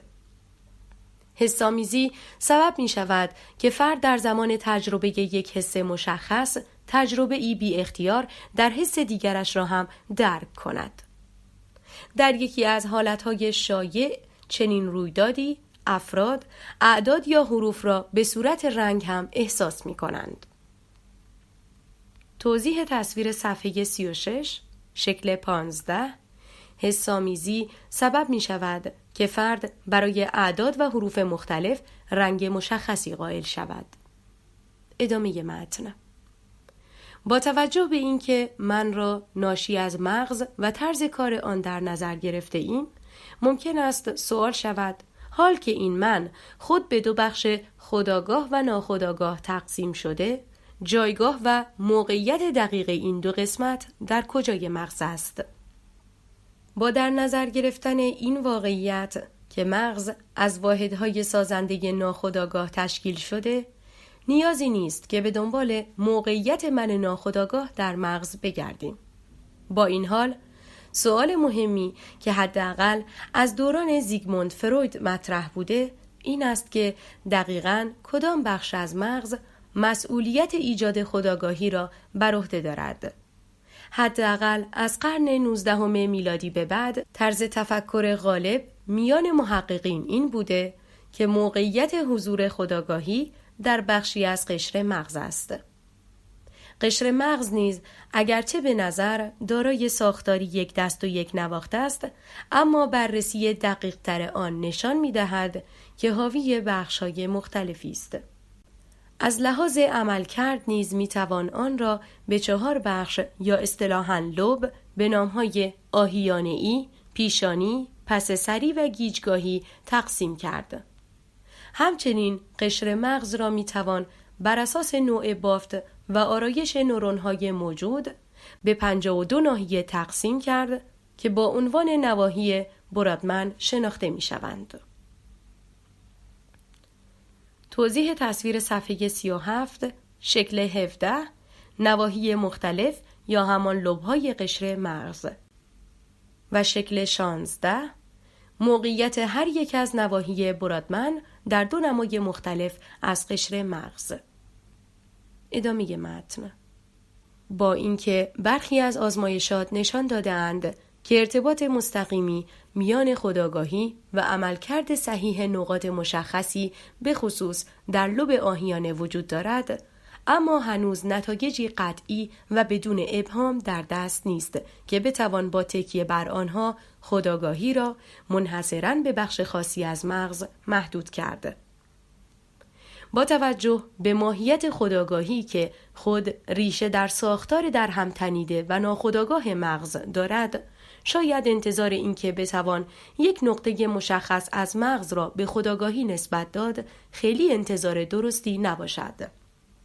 با این حال باید صبر کرد و منتظر ماند شاید افزایش دانسته هایمان به لطف پیروی از روش علمی مانند 400 سال گذشته یک بار دیگر ما را مبهوت کند و انگشت حیرتمان از واقعیت را مجدداً به سمت دهانمان هدایت کند. خلاصه بخش این که من دقیقاً چیست؟ احتمالاً مهمترین سؤال بدون جواب انسان هاست که حتی هنوز هم پاسخی کاملاً قطعی برای آن نداریم و شاید هیچ وقت نتوانیم به چنین پاسخی برسیم. با این حال مطابق فهم و دانش امروزمان میتوان گفت که من محصولی از همکاری اجزای سازنده مغز است و برخلاف آنچه که داستانها و باورهای کهن به ما آموخته اند یا آنطور که احساس می‌کنیم هویتی یکپارچه نیست. در واقع من را میتوان در یک دسته‌بندی حداقل به 2 بخش خودآگاه و ناخودآگاه تقسیم کرد که اولی بخشی بسیار کوچک از عملکرد مغز را در بر می‌گیرد، اما از لحاظ مصرف انرژی بسیار پرهزینه است. بخشی که در طول فرگشت و به منظور اصلاح تصمیمات بخش ناخودآگاه پدید آمده است.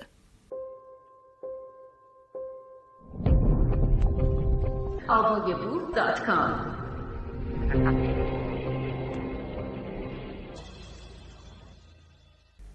دنیایی که میشناسیم. نویسنده بلوجک. موقعیت ما اینجا کجاست؟ سیاره ما ذره‌ای تنها در تاریکی پهناور کیهان است. گمنامی ما و پهنه وسیع کیهان چنان می‌نماید که گویی هیچ کمکی از جای دیگری نخواهد آمد تا ما را از دست خودمان نجات دهد. کارل ساگان. از زمانی که انسان خردمند به تدریج سر و کله‌اش پیدا شد، روز به روز بر فاصله او با اجدادش افزوده شد. فاصله‌ای که مخصوصاً در فهم و اندیشه و پرسش سوالات پیچیده و البته بنیادی‌تر به خوبی قابل مشاهده است. در کنار تعریف من، سوال دیگری که برای یک انسان خردمند مطرح بوده، این پرسش بوده که من کجا هستم؟ یا به عبارتی اینجا کجاست؟ آیا طبیعت پیرامون و دنیای خارج از ذهن صرفاً همان است که می‌بینیم یا اینکه واقعیت فراتر از آن چیزی است که احساس می‌شود؟ پس از اینکه انسان خردمند کم کم چیزی به اسم من را تعریف کرد و به تدریج آن را هویتی جاودانه دانست، این باور هم کم کم در او شکل گرفت که او با تمام موجودات دیگر متفاوت است. این اوست که به چیزی به نام روح مجهز است و سایر حیوانات برخلاف او دارای چنین چیزی نیستند و در نتیجه فاقد فهم و شعور هستند. باوری این چنین باعث شد ما خودمان را خاص، تافته‌ای جدا بافته و گوهری غیر زمینی بدانیم. تفکری که باعث شد کم کم انسانها طوری خودشان را تحویل بگیرند که خود را علت ساخته شدن همه چیز بدانند. توانایی حسی محدود به خصوص در قدرت بینایی و همچنین عدم وجود ابزاری مانند تلسکوپ هم بر شدت این ماجرا می افزود که نوع بشر دنیا را به همان کوچکی در نظر بگیرد که می بیند و درک می کند. تا پیش از مهیا شدن ابزارهای مناسب مانند تلسکوپ و پیدایش روش علمی برای بررسی روشمند و قابل اطمینان محیط پیرامون، به صورت کلی نوع بشر خود را به عنوان مهمترین موجود عالم بر روی زمینی می‌دید که در مرکز عالم است و ابعاد این عالم از هر طرف فقط تا جایی بود که با چشم غیر مسلح دیده می‌شود. ترکیب شدن توانایی محدود در مشاهده با باورهای مبتنی بر زندگی پس از مرگ موجب پیدایش توصیفی از کیهان شد که نمونه اولیه و مستند آن در جایی مانند تمدن بین النهرین به خوبی دیده می شود. تصویری که آنها از عالم در نظر می گرفتند به این صورت بود که بالاتر از هر چیزی محل قرارگیری خدای آسمان یا همان خدای خدایان بود که آنو نام داشته است. در طبقه پایین‌تر یا همان آسمان میانی خدایان دیگر حضور دارند و در زیر آن آسمان قرار دارد که حاوی اجسام آسمانی است. در زیر آسمان نیز به ترتیب زمین، دنیایی موسوم به آبسو و دنیای زیرزمینی مردگان قرار داشته که ایرکالا نامیده می شده است. مردمان بین النهرین به طور کلی معتقد بودند که خدایان در همان جایی هستند که ستارگان قرار دارند و از همین رو صورتهای فلکی متشکل از ستارگان را نماد خدایان می دانستند و در برابر آنها دعا می کردند. باوری که در فرهنگ‌های دیگر مانند مصر باستان هم دیده می شود. توضیح تصویر صفحه 40 جدول 1 ساختار کیهان از دید مردمان بین النهرین و توضیح تصویر صفحه 41 شکل 1 یکی از باورهای رایج در میان مصریان باستان این بوده که الهه‌ای به نام نات که الهه آسمان نامیده می شده بر روی 4 دست و پای خود به صورتی ایستاده که ستارگان بر روی بدن او قرار داشتند. آنها بر این باور بودند که هر روز هنگام غروب نات خورشید را می بلعد و روز بعد و در هنگام سپید دم آن را وضع حمل می کند. ادامه متن. از نظر مردمان بین النهرین ستارگان اجسامی ثابت و بدون تغییر بودند که مانند برچسبی جدا نشدنی همواره در جای مشخصی قرار داشتند. موضوعی که عجیب هم نبوده چرا که تنها ابزار آنها برای مشاهده عالم چشمهایشان بوده است. آنها همچنین در ادامه به این باور رسیدند که آسمان موجود در زیر این ستارگان خود متشکل از گنبدهایی است که تعدادشان حتی به 7 عدد هم میرسد و در هر کدام از این گنبدها سنگ گرانبهایی قرار دارد.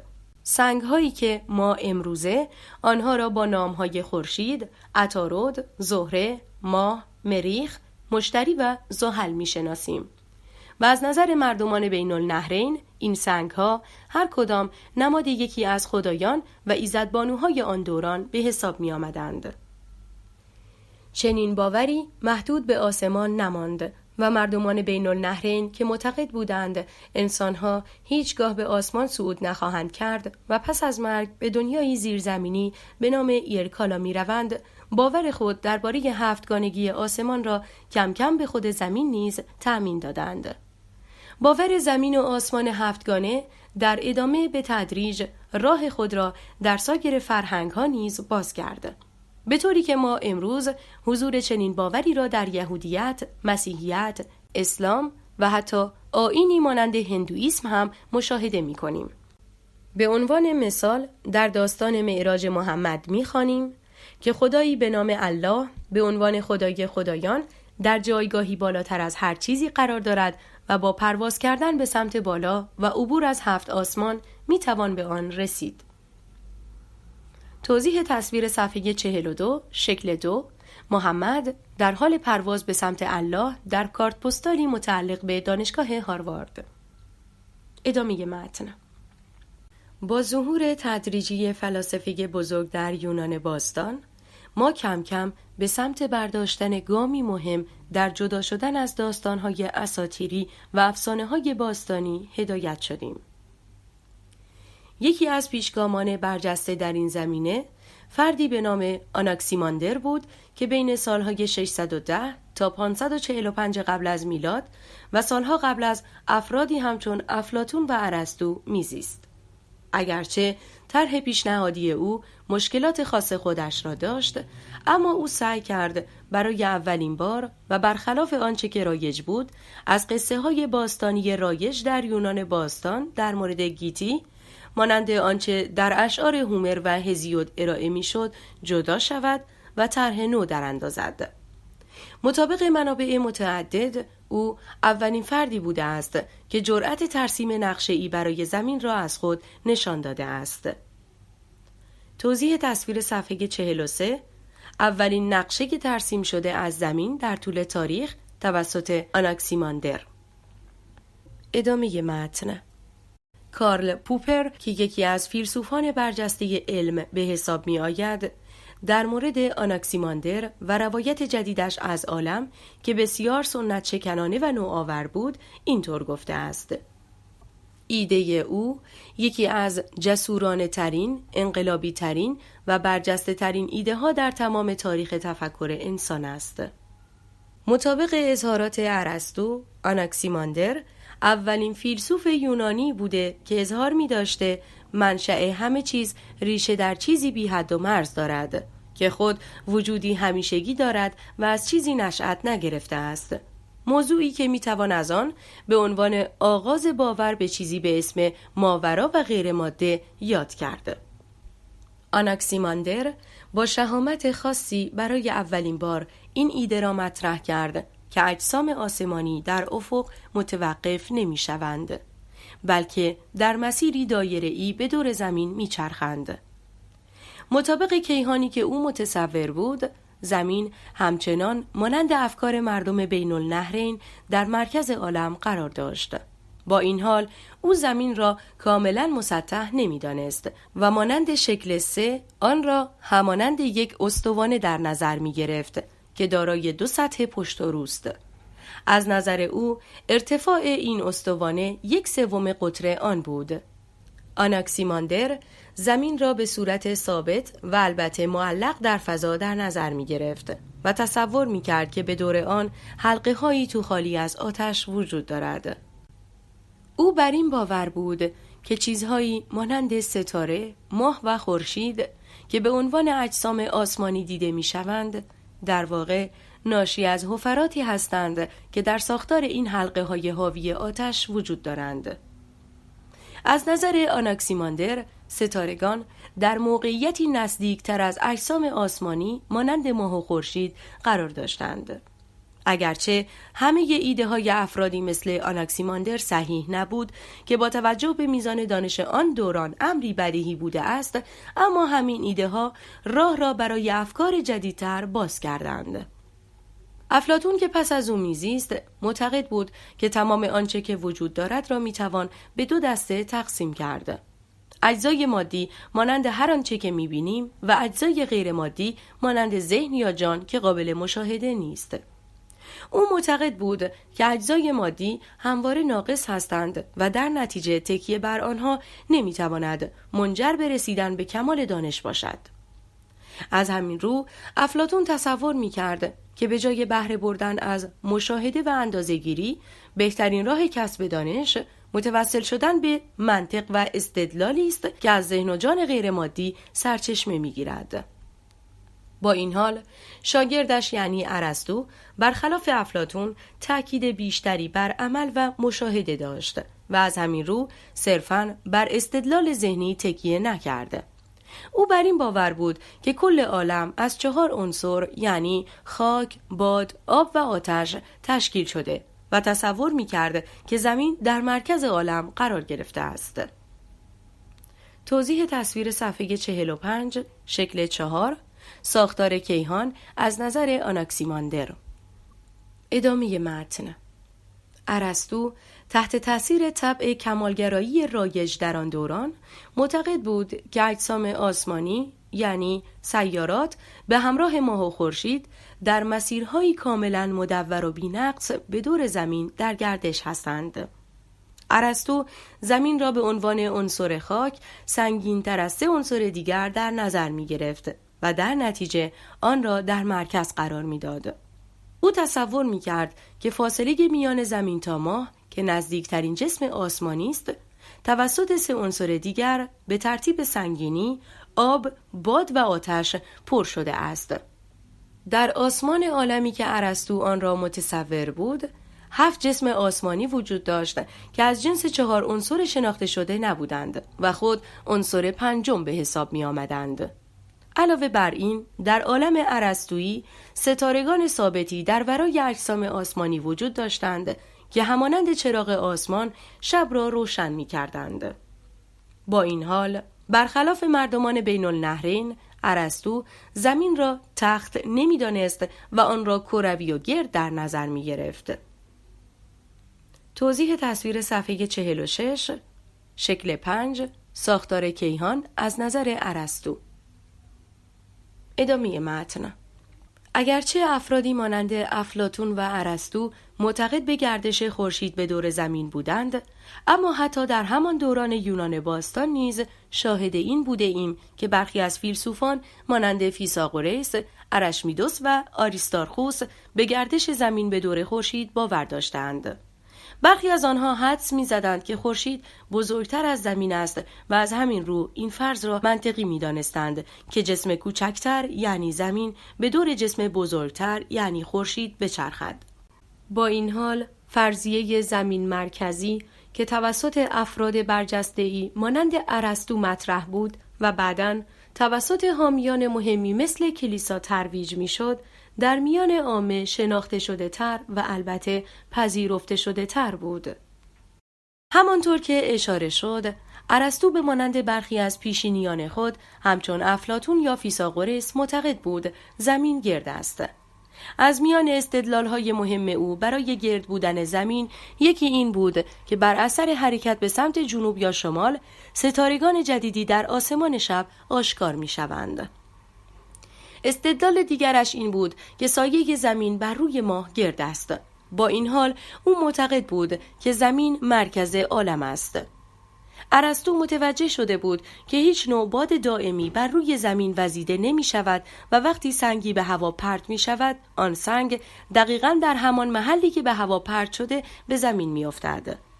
این در حالی است که مطابق شهود و البته دانش آن دوران انتظار می رفت که اگر شما در حال حرکت باشید باید جریان مخالفی از هوا را در مسیر حرکت خود احساس کنید و همچنین اگر چیزی به هوا پرت کنید جسم پرت شده باید عقب افتاده و زمان فرود در پشت سر شما بیفتد. توضیح تصویر صفحه 47 شکل 6 در مدل بطلمیوس هر جسم آسمانی علاوه بر گردش به دور دایره حاوی زمین در یک دایره محلی نیز در حال گردش است. ادامه متن. سالها بعد از ارسطو، بطلمیوس با مشاهدات دقیق تری به این نتیجه رسید که اجسام آسمانی در مدارهای کاملا مدور و یک نواختی در گردش نیستند و همچنین زمین نیز دقیقاً در مرکز عالم قرار ندارد. او در اثری به نام نحو عالی نجوم فرضیه زمین مرکزی موجود را با انجام اصلاحاتی به مدلی هندسی تبدیل کرد. بطلمیوس سعی کرد با ارائه دوایری فرضی به سختی چرخش سیارات به دور زمین را توضیح دهد و این گونه نابسامانی‌های ظاهری حرکت آنها را که در مدل پیشنهادی ارسطو قابل توجیه نبود حل کند.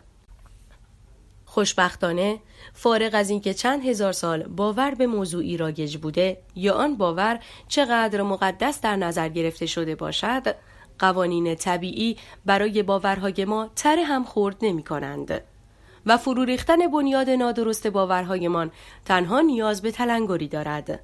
تلنگری مانند آتشی که بر جان کلیسایی میافتد یا فضل پرنده‌ای که بر در و دیوار یا جایی مانند خانه به اصطلاح مقدس کعبه ریخته می شود.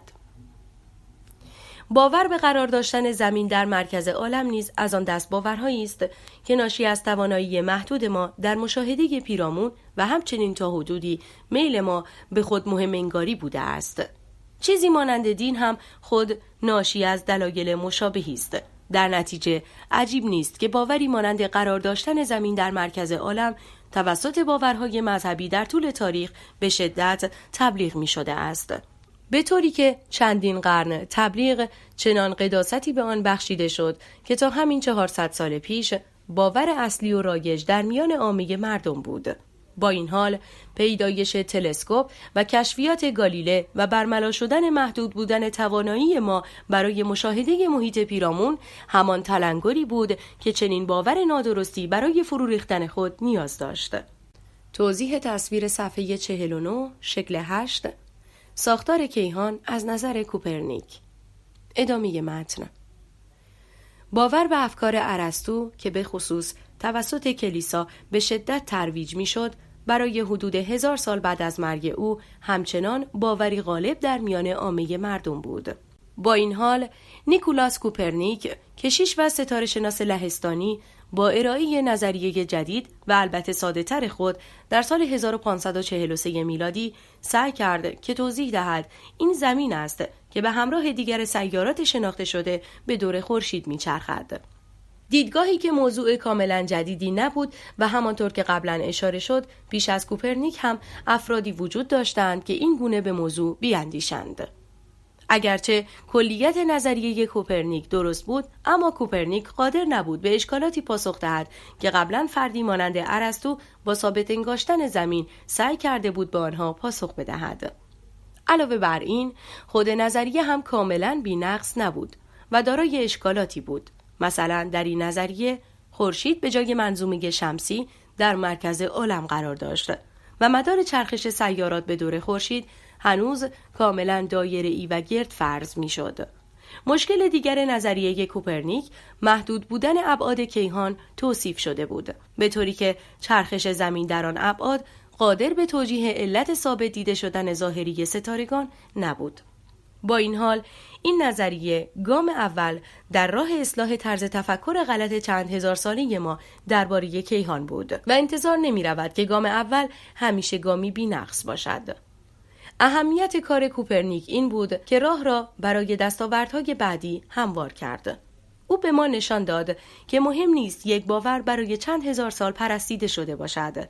چنانچه شواهد مستند کافی برای حمایت از آن در دست نباشد، پیروی از آن کار نادرستی است. فقدان پاسخهای مناسب به پرسشهای موجود درباره مدل ارائه شده توسط کوپرنیک و البته سلطنت افکار کلیسایی بر اروپا باعث شد که حتی پس از مرگ کوپرنیک هم افراد زیادی جرأت نکنند علنا از نظریه او حمایت کنند. ترس و وحشتی که بیجا هم نبود و فقط در یک مورد جردانو برونو، کشیش و ستاره شناس معروف ایتالیایی، به خاطر داشتن باورهایی مشابه با کوپرنیک و اعتقاد به نامتناهی بودن کیهان، به اتهام کفر ورزی در سال 1600 میلادی به آتش کشیده شد. در میان دانشمندان آن دوران برخی از اینکه نظریه کوپرنیک برای سوالات مطرح شده پاسخی ارائه نمی کند خوشنود نبودند و سعی کردند راهکاری برای این موضوع ارائه کنند.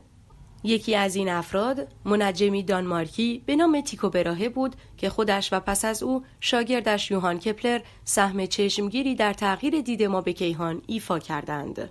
براهه 2 مشاهده مهم انجام داد که اولی رصد یک ابرنواختر بود که به مدت 18 ماه در آسمان می درخشید. اگرچه او به اشتباه این پدیده را به جای مرگ ستاره معادل تولد آن در نظر گرفت، اما همین اشتباه هم یکی از قدم‌های مهم ما در فهم این موضوع بود که ستارگانی که می‌بینیم برخلاف باورهای رایج حداقل از لحاظ ظاهری بدون تغییر نیستند. مشاهده مهم دیگر او رصد شهاب سنگی بود که تا آن زمان تصور می‌شد مانند همه شهاب سنگ‌های دیگر در مداری نزدیکتر از مدار ماه به دور زمین در حال گردش است. حتی فردی مانند ارسطو هم تصور می‌کرد که شهاب سنگ‌ها مانند صاعقه هستند و در جو زمین حضور دارند. براهه با بررسی فاصله دنباله‌دار مورد نظر با زمین با کمک اندازه‌گیری اختلاف منظر به این نتیجه رسید که دنباله‌دار مورد نظر نه به دور زمین که در مداری نزدیک سیاره زهره در حال گردش است. اگرچه باز هم محاسبات او دارای خطا بود، اما او را بر نظرش مصمم کرد که حداقل همه چیز به دور زمین نمیچرخد. براهه از زمان رصد ابرنواختر و کشف این موضوع که ستارگان ظاهر ثابتی ندارند در مدل بطلمیوسی شک کرده بود. در نتیجه وقتی دریافت که دنباله‌دارها به دور زمین نمیچرخند، شک او به سرانجام رسید. او سعی کرد با ترکیب دو مدل بطلمیوسی و کوپرنیکی مشکل سوالات موجود در نظریه کوپرنیکی و نقصان موجود در مدل بطلمیوسی را حل کند. براهه همانند ارسطو زمین را مرکز عالم تصور کرد، به طوری که خورشید، ماه و ستارگان دور آن در حال گردش هستند. اما با یک تغییر جدید، سیارات شناخته شده را به جای زمین در حال گردش به دور خورشید در نظر گرفت. مدلی که اگرچه از لحاظ ریاضیاتی نتایجی مشابه با مدل کوپرنیکی حاصل می‌کرد، اما همچنان تصور نادرستی از واقعیت بود. توضیح تصویر صفحه 52 شکل 9 مدل تیکو براهه از کیهان. ادامه متن. چند سال بعد و با ساخته شدن تلسکوپ ما پا به عرصه جدیدی گذاشتیم و برای اولین بار موفق شدیم به این مهم دست بیابیم که آنچه می‌بینیم لزوماً همه ماجرا نیست. 1 سال از ساخته شدن تلسکوپ در سال 1609 نگذشته بود که گالیله که غالباً از او به عنوان اولین دانشمند به معنای واقعی کلمه نیز یاد می شود، موفق به مشاهده اجسامی شد که به دور سیاره مشتری می چرخیدند. گالیله این کار را با تلسکوپی که خودش به صورت مستقل ساخته بود به انجام رساند. تلسکوپی که قدرت بزرگنمایی آن در ابتدا حدود 8 و سپس به حدود 20 برابر بهبود یافت. اجسامی که او مشاهده کرد در واقع همان قمرهای معروف سیاره مشتری بودند. کشف این اقمار، آن هم با مشاهده مستقیم و مستند، عملاً این باور که همه چیز به دور زمین میچرخد را متلاشی کرد. گالیله کمی بعدتر موفق شد با توصیف فازهای حرکت سیاره زهره با کمک نظریه خورشید مرکزی نشان دهد که سیاره زهره به دور خورشید و نه زمین میچرخد و به این صورت میخ نهایی را هم بر تابوت باور به فرضیه زمین مرکزگرایی بکوبد. کار گالیله از یک جهت دیگر هم اهمیت داشت. او به ما نشان داد که چطور با کمک مشاهده و اندازه‌گیری میتوانیم محیط پیرامون خود را بشناسیم و به این صورت یافته‌های مستند را جایگزین باورهای کهنه، غیر مستند و خیالات عوام پسند نماییم. او در آزمایش دیگری موجب فرو ریختن یک تصور غلط چندین هزار ساله دیگر نیز شد که حداقل از زمان ارسطو به بعد یک باور رایج بود.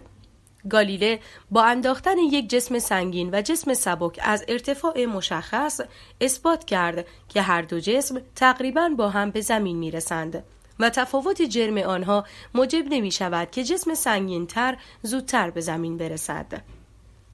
توضیح تصویر صفحه 53 شکل 10 نمونه بازسازی شده از تلسکوپ گالیله. ادامه متن. اگرچه کوپرنیک پیشنهاد کرد که زمین مرکز عالم نیست، براهه نشان داد که ستارگان متغیرند. گالیله اثبات کرد که همه اجسامی که در آسمان وجود دارند به دور زمین نمیچرخند و کپلر مدارهای بیضوی را به جای مدارهای مدور پیشنهاد کرد. با این حال هیچ کدام مدلی کامل و بدون نقص از وضعیت منظومه شمسی ارائه نکردند. هر کدام از آنها بخشی از واقعیت را دیده بودند و هنوز بخشی از افکارشان در تاریکی قرار داشت. به عنوان مثال، اگرچه کوپرنیک خورشید را در مرکز عالم قرار داده بود، اما هنوز گرفتار فلسفه یونانی در مورد ساختار کیهان بود. براهه ساختار 7 آسمانی سنتی را کنار گذاشته بود، اما هنوز گرفتار باور زمین مرکزی بود. گالیله اگرچه اثبات کرده بود که زمین مرکز عالم نیست، اما نمیتوانست ایده کپلر مبنی بر بیضوی بودن مسیر حرکت سیارات را بپذیرد. هر کدام از این افراد اگرچه قدم‌های بسیار مهمی برداشتند، اما آن فردی که در نهایت یک قدم به عقب رفته و تصویر کلی را توصیف کرد، نیوتن بود. نابغه‌ای که علم حساب را در 22 سالگی ابداع کرد و برای اولین بار نشان داد نور سفید واقعاً خالص نیست و خود متشکل از رنگ‌های مختلف است. حرکت ماه و چرخشش به دور زمین توجه نیوتن را به کلی به خود معطوف کرد. برای او سوال بود که چرا ماه به جای اینکه در فضا رها شود، باید به دور زمین بچرخد. چه چیزی ماه را ملزم کرده که در این مسیر بماند؟ در ادامه او متوجه شد همان نیرویی که موجب سقوط یک میوه از روی درخت به روی زمین یا کشیده شدن اجسام و موجودات زنده به سمت زمین می شود، عامل کلیدی ماجراست. نیوتن نهایتاً دریافت که می تواند با کمک معادلاتش مدار بیضوی پیشنهادی توسط کپلر برای سیارات را به خوبی توصیف کند و نتایج کارش را در انقلابی ترین کتاب تمام دوران تحت عنوان اصول ریاضی فلسفی طبیعی منتشر کرد. به این صورت ما حالا مدلی ریاضی از کیهان داشتیم که تقریباً امکان پیشبینی دقیق رفتار اجرام آسمانی شناخته شده تا آن زمان را فراهم می ساخت. با آغاز قرن 18 میلادی کم کم نام منظومه شمسی در میان نوشته‌های علمی ظاهر شد و در اواخر این قرن ویلیام هرشل موفق شد برای اولین بار در تاریخ سیاره ای را ببیند که تا قبل از آن دیدنش با چشم غیر مسلح ممکن نبود. او توانست 7مین سیاره منظومه شمسی یعنی اورانوس را ببیند. کار مهم دیگری که هرشل انجام داد این بود که با دسته‌بندی ستارگان بر اساس میزان روشنایی آنها رسما به باور تغییر ناپذیر بودن وضعیت ظاهری ستارگان هم پایان داد. این کار او مهر تأییدی بر مشاهدات تیکو براهه و عملاً خط بطلانی نهایی بر باورهای وام گرفته از تفکرات ارسطویی و بطلمیوسی بود که ستارگان را دارای روشنایی ثابت در نظر می گرفتند. در این دوران اگرچه ما کم کم با مفهوم منظومه شمسی و موقعیتمان در آن آشنا شده بودیم، اما هنوز در حال تقلا برای پی بردن به موقعیت خودمان در کیهان بودیم. یکی از تلاش‌هایی که در این زمینه به انجام رسید، تلاش ویلیام هرشل در راه نقشه برداری از کیهان بود که در آن دوران تمام آن معادل همان کهکشان راه شیری در نظر گرفته می‌شد. هرچند که او موفق به چنین کاری شد، اما او فرض کرد که خورشید در مرکز کیهان قرار گرفته است. فرضی که اشتباه بودنش بعداً با مشاهدات هارلو شپلی برملا شد. امروزه می‌دانیم که منظومه خورشیدی ما عضو کوچکی در میان اقیانوسی از ستارگان است که به مجموعه آنها کهکشان راه شیری گفته می‌شود. مجموعه ای از ستارگان که در ساختاری مارپیچی حضور دارند و کافی است برای دیدن بازوهای مارپیچی این مجموعه در یک آسمان تاریک و فاقد آلودگی نوری به آسمان شب نگاه کنید. منظره‌ای که امکان دیدن آن مخصوصاً در گذشته که روشنایی مصنوعی در طول شب‌ها ناچیز بوده به آسانی ممکن بوده است. قدیمی ترین اشاره ها به ساختار آنچه که امروزه آن را کهکشان راه شیری می‌خوانیم، حداقل به دوران یونان باستان باز می‌گردد. در یک نمونه مشخص دموکریتوس فیلسوف معروف یونانی که در حدود سده 4 و 5 قبل از میلاد میزیسته، یکی از اولین افرادی است که به ارتباط میان ستارگان اشاره کرد و آنها را به عنوان یک مجموعه پیوسته در نظر گرفت. مشاهداتی از نوع مشاهدات دموکریتوس و افراد بعد از او تا زمان ساخته شدن تلسکوپ همگی تنها بر چشم غیر مسلح تکیه داشتند و از همین رو تنها می توانستند ستارگان موجود در کهکشان راه شیری که پرنورتر بودند را برملا کنند. مشاهداتی این چنین قادر به دیدن دنیای خارج از کهکشان راه شیری نبودند. با این حال اگر خواسته باشیم برای این موضوع تنها به یک استثناء اشاره کنیم، می توانیم از مشاهدات عبدالرحمن صوفی در حدود سال 964 میلادی نام ببریم.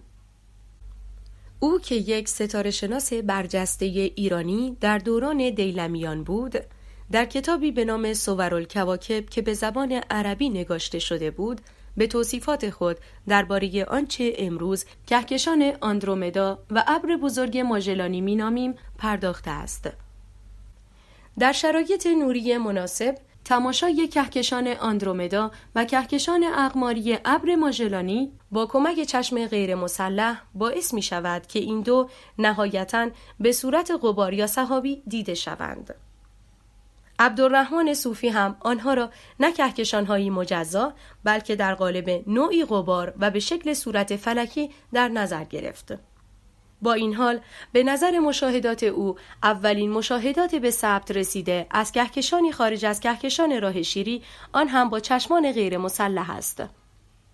اگرچه با ساخته شدن تلسکوپ دامنه دید ما توسعه یافت، اما قدرت این تلسکوپ ها در آن حدی نبود که بتوان با کمک آنها حتی نگاه دقیقی به منظومه شمسی انداخت.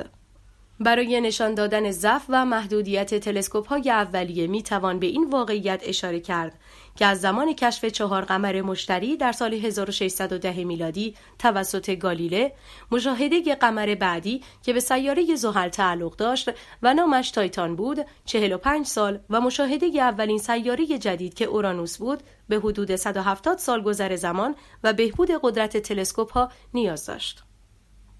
گستره بینایی محدود ما حتی با کمک تلسکوپ به قدری بود که ما تا همین 100 سال پیش هنوز نمی‌دانستیم که کهکشانی به جز کهکشان راه شیری وجود دارد و هنوز تصور می‌کردیم که کهکشان راه شیری معادل تمام عالم است. تقلای ما برای پی بردن به محل قرارگیریمان در کهکشان راه شیری بالاخره در اوایل قرن 20 جواب داد. و ما حدود 300 سال بعد از اینکه متوجه شدیم در مرکز عالم نیستیم، مجدداً تلنگری دیگر خوردیم و متوجه شدیم که خورشیدی که به دور آن میچرخیم هم در مرکز عالم قرار ندارد. هارلو شپلی، اخترشناس آمریکایی، متوجه شد که منظومه شمسی ما برخلاف آنچه تصور می شود در مرکز کهکشان نیست و در حاشیه کهکشان راه شیری قرار دارد. موضوع به همینجا ختم نشد و ما به زودی با کمک مشاهدات ادوین هابل در سال 1924 برای اولین بار متوجه شدیم که آندرومدا نه یک سحابی که خود یک کهکشان مستقل است و در نتیجه راه شیری تنها کهکشان عالم نیست. او مشاهدات دقیق خود را دنبال کرد و در ادامه بیش از 23 کهکشان دیگر را هم کشف کرد و به این صورت یکی دیگر از باورهای اشتباه ما هم اصلاح شد. این دو دستاورد مؤید آن است که ما تنها حدود 100 سال است که می‌دانیم خورشید در مرکز عالم و کهکشان راه شیری معادل کل کیهان نیست. ما تقریباً به همین مدت است که می‌دانیم خورشید گویی فلزی و برافروخته نیست و تنها ساختاری گازی و متشکل از اتم‌هایی مانند هیدروژن و هلیوم است. موضوعی که حتی هنوز هم با شهود ما جور در نمی آید. در واقع برای درک و تجربه روزمره ما دشوار است که بپذیریم ذرات بخار می توانند در کنار هم جمع شوند و سپس چیزی مانند ستاره را تشکیل دهند. پس از اینکه متوجه شدیم کهکشانی که میشناسیم تنها کهکشان عالم نیست و عالم بسیار وسیع‌تر از این حرف است، این بار نوبت به باورمان در مورد ایستا بودن کیهان رسید. باوری که حتی انیشتین هم روزی از مدافعان سرسخت آن به شمار می رفت، به طوری که سعی کرد برای منطقی دیده شدن آن حتی معادلات نسبیت عام خود را به اشتباه دستکاری کند. تا حدود 100 سال قبل باور غالب در مورد وضعیت حرکتی کیهان همان باور ناشی از تفکرات ارسطو و مدل بطلمیوسی بود. دنیایی که اگرچه سیارات داخل آن در حال چرخش هستند، اما خود این دنیا همانند ستاره هایی که در دوردست ها دیده می شوند به صورتی ثابت و ایستا است، به طوری که ابعاد و اندازه کیهان همواره به مقدار مشخص و ثابتی است و تغییری در آن ملاحظه نمی شود.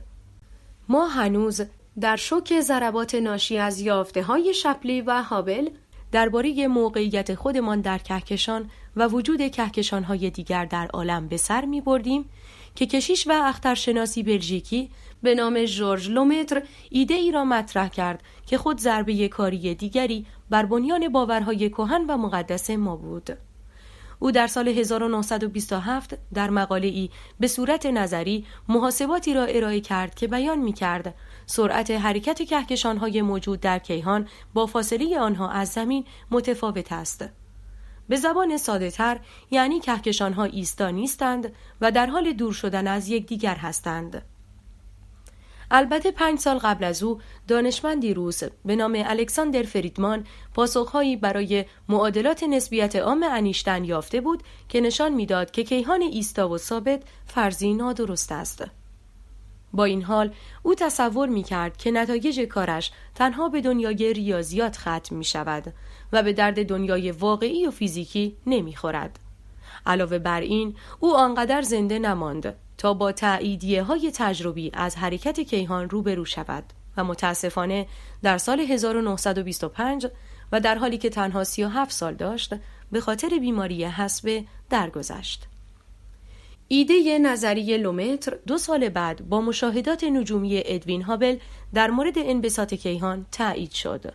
هابل نشان داد که هرچه ستاره‌ای از ما دورتر باشد، سرعت دور شدنش از ما بیشتر است و چنین چیزی باعث می شود که نوری که از این ستارگان به ما می رسد به سمت نور قرمز گرایش پیدا کند. لومتر در سال 1931 در یک جمع‌بندی از نظریات خودش و یافته‌های هابل رسما تیر خلاص را بر باورهایمان زد و پیشنهاد کرد که کیهانی که می‌بینیم برخلاف آنچه که به نظر می‌رسد ایستا و ثابت نیست و در حال انبساط است. او پیشنهاد کرد که اگر روند توسعه کیهان وارونه در نظر گرفته و در زمان به عقب برگردیم، نهایتاً به نقطه‌ای می‌رسیم که تمام آنچه که وجود دارد از آنجا آغاز شده است. او این نقطه آغازین کیهان را اصطلاحاً اتم نخستین نامید. به این صورت بود که برای اولین بار متوجه شدیم کیهانی که می‌شناسیم برخلاف آنچه که به نظر می‌رسد ایستا نبوده و بر اثر پدیده‌ای موسوم به مهبانگ آغاز شده است. پدیده‌ای که غالباً به اشتباه از آن با عنوان انفجار بزرگ یاد می‌شود، در حالی که این رخ داد به معنای انفجار نبوده و در معنای صحیح معادل انبساط سرسام‌آور فضا زمان است که در لحظه‌های آغازین بسیار کوچک، فشرده و داغ بوده است. نظریه مهبانگ به خوبی از پس توصیف جهان در حال انبساط برآمده و با قوانین فیزیکی شناخته شده مانند نسبیت عام در توافق است. اگر خواسته باشیم از شواهد مهم حامی نظریه مهبانگ نام ببریم، به صورت کلی میتوان 3 مورد از آنها را نام برد. مورد اول مقدار دوتریوم موجود در کیهان امروزی است که با مقدار دوتریومی که میتوانسته در اولین دقیقه پس از به وقوع پیوستن مهبانگ و شکلگیری کیهان ایجاد شود هماهنگ است. اگرچه دوتریوم امروزه در قلب ستارگان نیز تولید می شود، اما این نوع دوتریوم خیلی پایدار نمانده و به سرعت نابود می شود. با توجه به اینکه تاکنون هیچ فرایند شناخته شده دیگری برای تولید دوتریوم کشف نشده است، می توان انتظار داشت که مقدار دوتریومی که امروز ملاحظه می کنیم دقیقاً برابر با همان مقدار دوتریومی باشد که در زمان مهبانگ تولید شده است. مورد دوم تابش پس زمینه موجود در کیهان است که میزان دمای آن متناسب با همان دمایی است که انتظار می‌رود در حدود 300,000 سال پس از مه بانگ تولید شده باشد. مورد سوم و آخر هم همان انبساط کیهان است که یافته‌های هابل در مورد گرایش نور ستارگان به قرمز آن را تایید کرده است. با این حال نظریه مه بانگ را در یک توصیف دقیق تر بایستی نظریه پس از مه بانگ نامید. چرا که این نظریه در مورد وضعیت کیهان دقیقاً در زمان به وقوع پیوستن مه بانگ و قبل از آن اطلاعاتی ارائه نمی دهد و اصطلاحاً در این موارد عقیم است. در واقع با توجه به اینکه مطابق این نظریه فضا زمان با مه بانگ آغاز شده، در نتیجه صحبت در مورد زمان قبل از مه بانگ بی‌معنی می شود. علاوه بر این، ما می دانیم که ماده و ضد ماده به یک میزان در فرایند شکلگیری کیهان تولید شده اند. اما شواهد حاکی از این است که این تقارن از یک جایی به بعد شکسته شده و به نحوی میزان ماده بیشتر از ضد ماده شده است. به طوری که من، شما و تقریباً هر آنچه که امروز در کیهان وجود دارد از جنس ماده و ناشی از همین بیشتر شدن مقدار ماده نسبت به ضد ماده است. سوال اما اینجاست که چرا چنین عدم تقارنی ایجاد شده است؟ هرچند فرضیاتی مطرح است، اما هنوز پاسخی دقیق برای چنین رخدادی نداریم. مطابق نظریه مه بانگ، دنبال کردن انبساط کیهان به صورت وارونه موجب می شود که هرچه در زمان به عقب برویم بر یک نواختی، داغی، فشردگی و در نتیجه چگالی کیهان افزوده می شود. با این حال در نهایت این حرکت رو به عقب به کجا می رسد؟ می توان انتظار داشت که اگر به قدر کافی به عقب برویم و اصطلاحاً به لحظه صفر برسیم، نهایتاً به نقطه‌ای می رسیم که همه مواد و انرژی کیهان فعلی از آنجا ناشی می شود. نقطه‌ای که با عنوان تکینگی از آن یاد می شود. مشکل اما اینجاست که در چنین نقطه‌ای که از آن به عنوان شروع یا از زاویه دیگر پایان فضا زمان یاد می شود، قوانین شناخته شده فیزیک مانند نسبیت عام در هم می شکند و در نتیجه امکان توصیف یا پیشبینی وضعیت از دست می رود. اگرچه با حرکت به سمت گذشته، رسیدن به تکینگی برای کیهان یک نتیجه اجتناب ناپذیر به نظر می آید، اما بررسی داده‌های به دست آمده از کاوشگرهای ویلکینسون و پلانک نشان داده که بالاترین دمایی که کیهان در گذشته موفق به رسیدن به آن شده حدود 10⁻29 درجه کلوین بوده است. دمایی که خود 1000 برابر کمتر از دمای لازم برای رسیدن به تکینگی است. این یعنی کیهان حتی در زمانی که بسیار فشرده‌تر و داغ‌تر از امروز بوده هم به دمای لازم برای رسیدن به تکینگی دست نیافته بوده است. علاوه بر مشکل تکینگی و مواردی که اشاره شد، مشکلات دیگری نیز در نظریه مه بانگ وجود دارد. مثلا این نظریه قادر به توضیح علت عدم وجود دماهای متفاوت در جهت‌های مختلف در کیهان، فقدان انحنای قابل اندازه‌گیری کیهان و عدم وجود بقایای پر انرژی از دوران آغازین کیهان نیست. این ناتوانایی‌ها و یا بهتر بگوییم محدودیت‌ها سبب شده که دانشمندان به دنبال راه حل‌هایی باشند. ما در حال حاضر نظریاتی در دست داریم که می‌توانند مشکل تکینگی موجود و همچنین مشکلات موجود در نظریه مه بانگ را حل کنند. یکی از این نظریه ها که یافته های تجربی نیز از آن حمایت کرده اند، نظریه ای موسوم به تورم کیهانی است که در نسخه اولیه‌اش در سال 1979 توسط آلن گوس مطرح شد. این نظریه که برای کمک به رفع اشکالات موجود در نظریه مه بانگ مطرح شد، بیان می کند که کیهان می توانسته به جای اینکه از یک تکینگی آغاز شده باشد، از حالتی شروع شده باشد که هیچ نوع ماده، تشعشع، ضد ماده، نوترینو یا ذره‌ای وجود نداشته است. حالتی که در آن تمام انرژی موجود در کیهان مانند نوعی انرژی فضای خلأ به صورت بسیار فشرده‌ای در بافت و ساختار خود فضا قرار داشته است.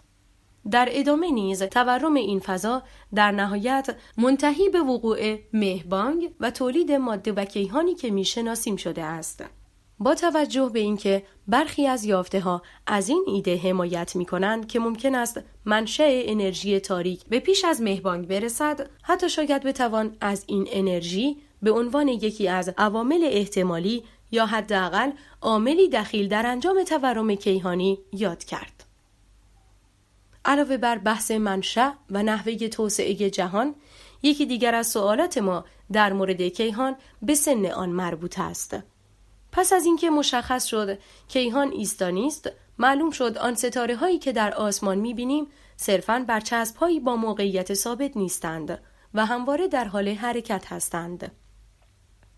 این حقیقت که کیهان مملو از ماده و انرژی امروزی روزی از جایی آغاز شده، این سوال را مطرح کرد که عمر کیهان چقدر است؟ کیهان از کی شروع به شکل گرفتن کرده است؟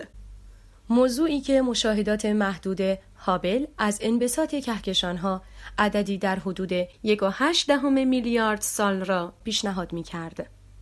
عددی که اگرچه بسیار فراتر از ارقام رایجی بود که با استناد به کتب مقدس بیان می‌شد، با این حال خود خالی از اشکال نبود. مشاهدات زمین شناسی نشان می‌داد که عمر زمین می‌تواند از این عدد بیشتر باشد و در نتیجه کمتر بودن عمر کیهان از عمر زمین موضوع قابل قبولی نبود.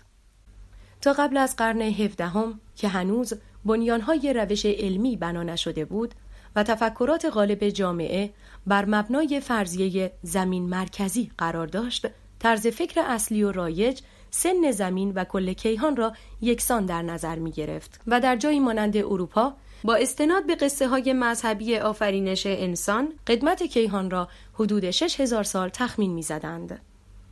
به عنوان مثال فردی مانند جیمز آشر که اسقف اعظم ایرلندی به حساب می آمد، با استناد به خط زمانی موجود در کتاب مقدس به این نتیجه رسیده بود که کیهان حوالی ساعت 6 بعد از ظهر 22 اکتبر سال 4004 قبل از میلاد مسیح آغاز شده است.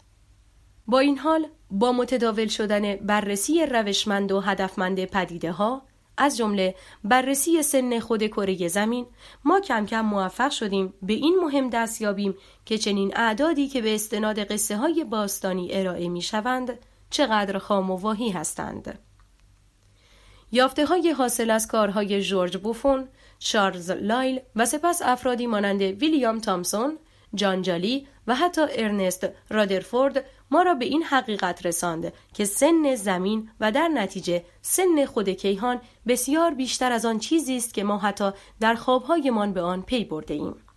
تا زمانی که ادوین هابل با بررسی سرعت انبساط کیهان اقدام به تخمین سن کیهان کرد، ما به جز سنی که از زمین در دست داشتیم، هیچ ایده دقیقی درباره سن خود کیهان در دست نداشتیم. پس از هابل هم افرادی مانند جورج گاموف سعی کردند که این عدد را بهبود ببخشند. در نهایت کار به جایی رسید که امروز مطابق روش‌های مختلف اندازه‌گیری می‌دانیم که سن کیهان در حدود 13.8 میلیارد سال است.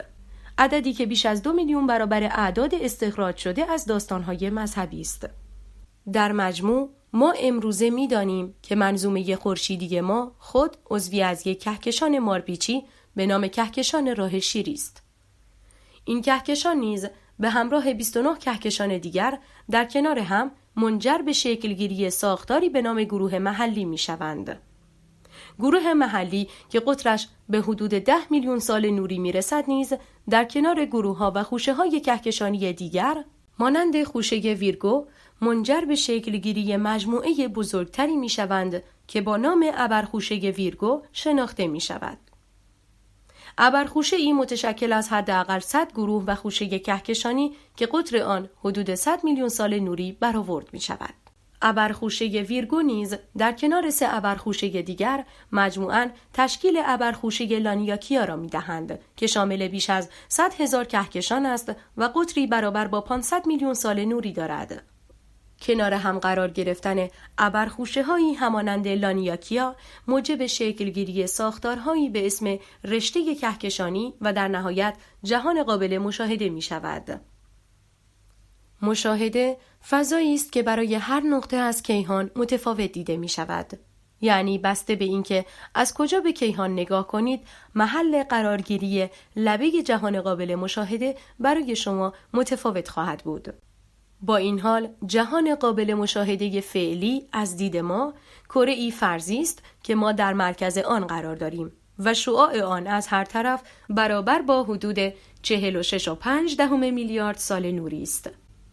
اگر یک فوتون از همان ابتدای مهبانگ تا کنون با سرعت نور در حال دور شدن باشد، نهایتاً می توانسته تا فاصله 13.8 میلیارد سال نوری دور شده باشد. با توجه به اینکه چیزی نمی تواند سریعتر از نور حرکت کند، پس چرا شعاع جهان قابل مشاهده بسیار بزرگتر از 13.8 میلیارد سال نوری است؟ به زبان دیگر، چرا شعاع جهان قابل مشاهده از عمر آن بیشتر است؟ برای پاسخ ذکر دو نکته در اینجا ضروری است. مورد اول اینکه در طول انبساط کیهان تنها اجزای موجود در آن مانند ستارگان و کهکشانها در حال دور شدن از یکدیگر نبوده اند، بلکه علاوه بر آنها ساختار و بافت فضا هم در حال گسترده شدن بوده است. این انبساط نیز به گونه‌ای بوده که هرچه دو جسم از یکدیگر دورتر بوده اند، میزان دورشدگی آنها در اثر انبساط کیهان نیز بیشتر بوده است و بالعکس. این موضوع سبب شده که در فواصل به قدر کافی بزرگ شاهد انبساط بافت فضا حتی سریعتر از سرعت نور باشیم. چنین انبساطی سبب شده که اندازه جهان قابل مشاهده کنونی چندین برابر ابعادی باشد که مثلا یک فوتون نور می توانسته در طول عمر کیهان، یعنی در 13.8 میلیارد سال طی کند. مورد دوم این است که جهان قابل مشاهده یک اصطلاح است و به این معنی نیست که در هر لحظه هر آنچه در حیطه آن قرار دارد برای ما قابل مشاهده یا ثبت است. قدیمی ترین تصویری که ما می توانیم از کیهان ملاحظه کنیم به حدود 380,000 سال پس از مهبانگ می رسد و عملاً دیدن وضعیت دقیق کیهان در پیش از این دوره ناممکن است.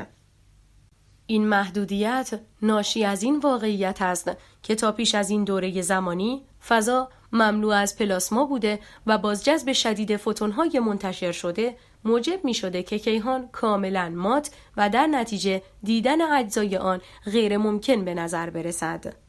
در واقع ما قادریم وضعیت دورترین اجزای جهان قابل مشاهده فعلی را پس از اتمام این بازه زمانی و شفاف شدن کیهان ملاحظه کنیم. اجزای موجود در لبه جهان قابل مشاهده کنونی در آن دوران در فاصله ای در حدود 36 میلیون سال نوری از ما قرار داشتند. اجزایی که اکنون در فاصله ای در حدود 46.6 میلیارد سال نوری از ما قرار دارند. فاصله ای دورتر از آن که نور وضعیت فعلی آنها تا کنون فرصت رسیدن به ما را داشته باشد. به زبان دیگر، اگرچه ما اکنون می توانیم وضعیت گذشته اجسامی را ببینیم که روزی به ما نزدیک بودند، اما برای دیدن وضعیت فعلی این اجسام که اکنون در لبه جهان قابل مشاهده قرار دارند، باید بسیار منتظر بمانیم.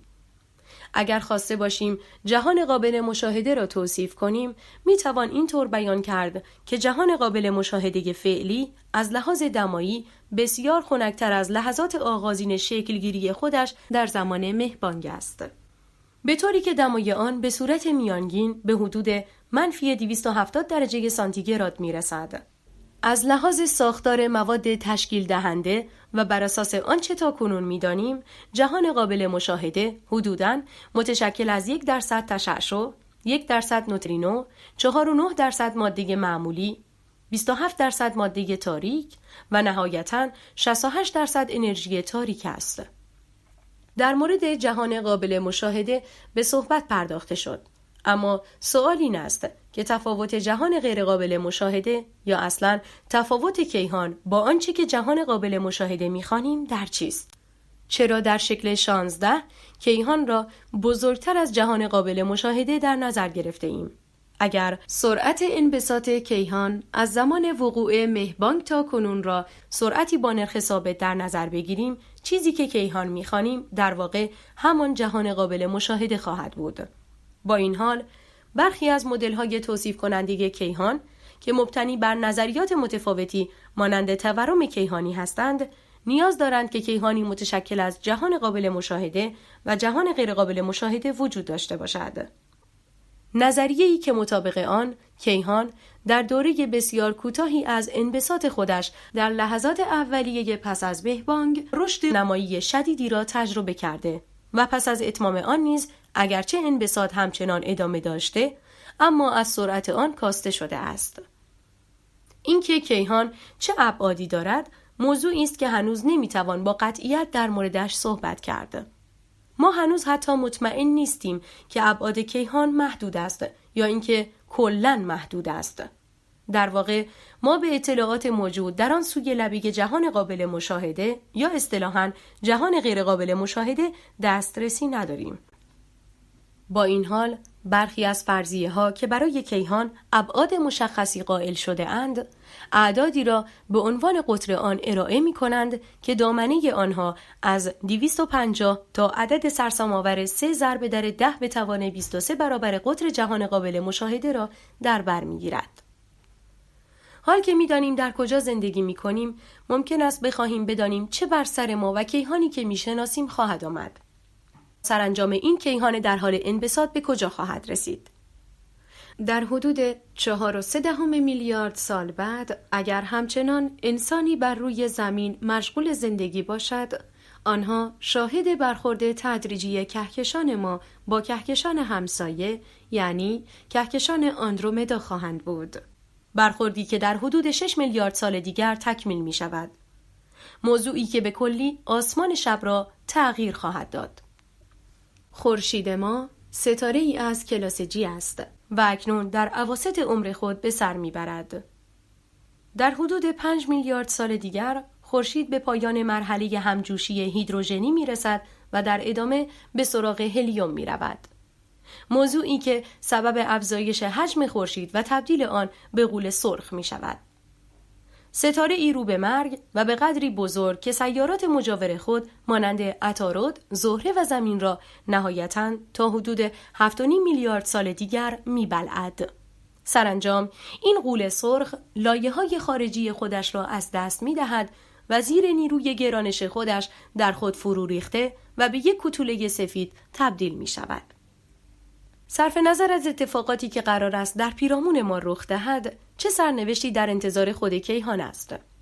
ما می‌دانیم که کهکشان‌ها و بافت فضا در هر لحظه به ترتیب در حال دور شدن از یکدیگر و انبساط هستند.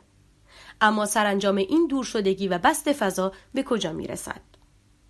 ما تا دهه 80 میلادی تقریباً به جامعیتی در مورد نظریه بگ بانگ رسیده بودیم. اما در مورد اینکه کیهان قرار است چه آینده‌ای داشته باشد، ایده چندانی نداشتیم. با این حال در طول این حدود 40 سال کم کم با ایده‌هایی برای سرنوشت کیهان مواجه شده ایم. بر اساس دانش امروزمان می‌دانیم که کیهان در حال انبساط است و سرنوشت این انبساط می‌تواند بسته به ماهیت کیهان متفاوت باشد. در شکل 19 حداقل به 4 حالت آن اشاره شده است. 2 حالت اول مبتنی بر کاهش سرعت انبساط است و 2 حالت دیگر بر مبنای حفظ انبساط یا افزایش سرعت آن است.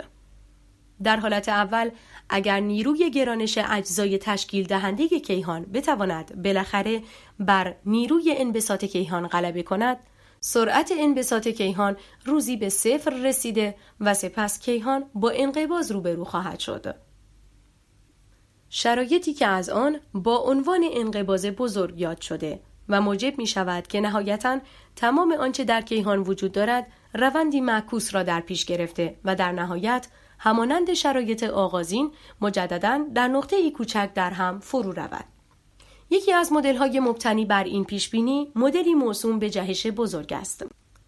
مدل جهش بزرگ که نوعی مدل چرخه‌ای خوانده می شود بیان می کند که در صورت وقوع انقباض بزرگ اگرچه کیهانی که میشناسیم به پایان خواهد رسید، اما در ادامه کیهان جدیدی شکل خواهد گرفت.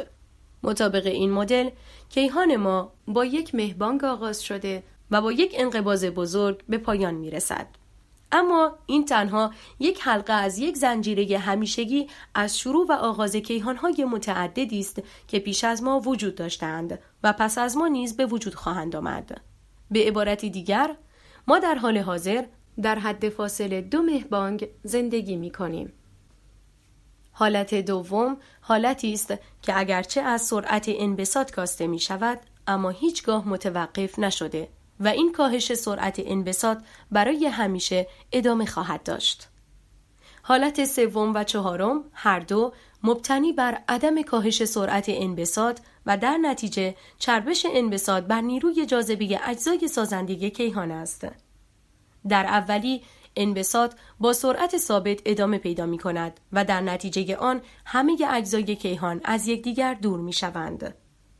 مواد ناشی از ستاره‌های متلاشی شده از یکدیگر دور می‌شوند و دیگر ستاره جدید ساخته نمی‌شود. در این وضعیت عملاً جلوی تولید مثل اجزای سازنده کیهان گرفته می‌شود و در نهایت همه چیز در تاریکی فرو می‌رود. از این حالت با اصطلاح مرگ گرمایی یا انجماد بزرگ یاد می‌شود. تفاوت حالت چهارم با مورد سوم این است که در آن سرعت انبساط کیهان به صورت شتابداری افزایش می‌یابد. از این حالت با نام مه‌گسست یا گسست بزرگ یاد می‌شود. چنانچه کیهان پا در مسیر گسست بزرگ بگذارد، انبساط سرسام آور کیهان موجب می‌شود که همه چیز از هم پاشیده شود. به صورتی که از اجرام بزرگ مانند ستاره‌ها و سیارات گرفته تا حتی اجزایی در حد اتم‌ها نابود می‌شوند. یکی از مواردی که تعیین کننده سرنوشت کیهان است، شکل هندسی آن است. شکلی که میتواند بسته، باز و یا مسطح باشد. چنانچه کیهان دارای شکلی بسته باشد، نیروی جاذبه به قدری خواهد بود که سرانجام این کیهان به یک انقباض بزرگ ختم می شود. در کیهانی با شکل باز، انبساط بر نیروی جاذبه چیره شده و تا ابد ادامه پیدا خواهند کرد. در یک دنیای مسطح، اگرچه انبساط همچنان پی گرفته خواهد شد، اما هرچه زمان می‌گذرد از سرعت آن کاسته می‌شود. با این حال، اگر کیهانی با شکل هندسی مسطح مانند کیهان خودمان حاوی انرژی تاریک باشد، این انرژی می‌تواند این روند را دچار تغییر کند. در نتیجه انبساط کیهان به جای آهسته شدن با افزایش روبرو شود و البته شکل هندسی کیهان هم همچنان مسطح باقی بماند. یافته‌های کنونی حاکی از این است که به نظر شکل هندسی کیهان ما مسطح است. با این حال شکل کیهان تنها عامل تعیین کننده در سرنوشت آن به حساب نمی آید. از عوامل مؤثر دیگر بر سرنوشت کیهان میزان انرژی تاریک است که بر اساس رفتار آن میتوان سرنوشت متفاوتی را برای کیهان در نظر گرفت. اگر در آینده مقدار آن ثابت بماند، کیهان به انبساط خود ادامه خواهد داد، هرچند به مرور از سرعت انبساط آن کاسته می شود. با این حال هیچگاه انبساط آن به صفر نخواهد رسید. کهکشان‌های موجود در گروه‌ها و خوشه‌های کهکشانی به یکدیگر پیوسته و ابرکهکشان‌ها را تشکیل خواهند داد. در حالی که هر یک از این ابرکهکشان‌ها از یکدیگر دور و دورتر شده و مجموعه‌هایی کاملاً منزوی را در تاریکی بی انتهایی شکل خواهند داد. در چنین شرایطی و در مجموع 97% از آنچه که در جهان قابل مشاهده است از میدان دید ما خارج خواهند شد. در حالت دیگر می توان متصور شد که مقدار یا اثرگذاری انرژی تاریک به مرور افزایش یابد.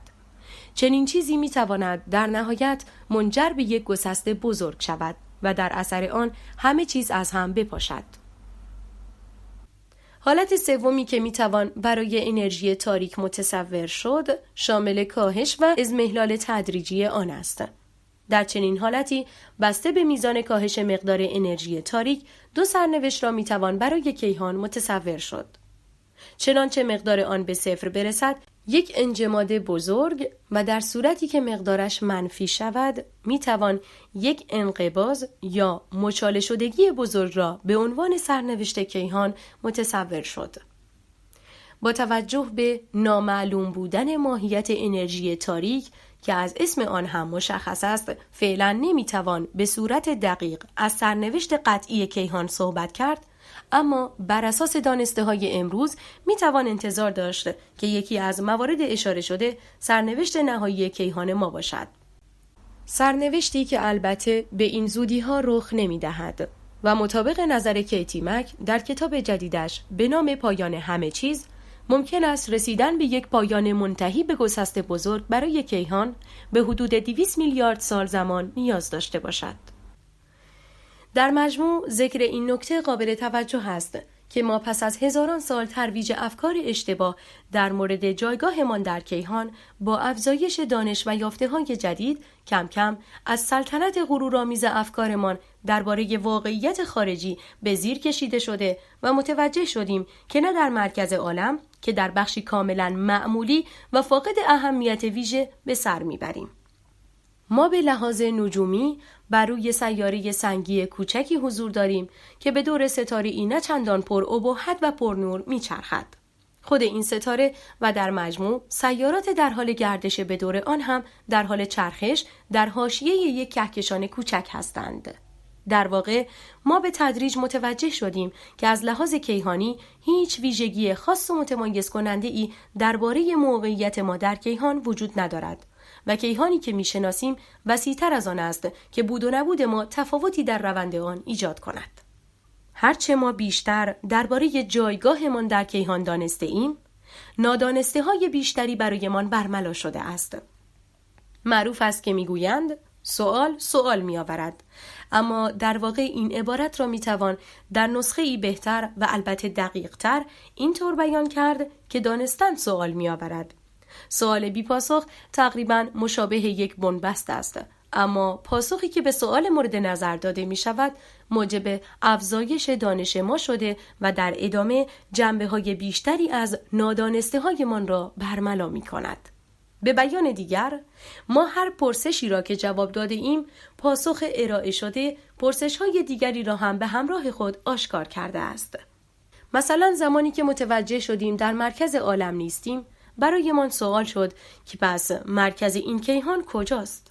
وقتی با این حقیقت روبرو شدیم که کیهان در حال انبساط است، با این سوالها مواجه شدیم که کیهان در کجا منبسط می شود؟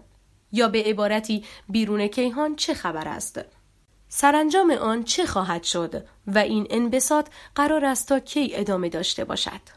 وقتی دریافتیم که کیهان با پدیده‌ای به نام مهبانگ آغاز شده، برایمان سوال شد که قبل از شروع آن چه خبر بوده است؟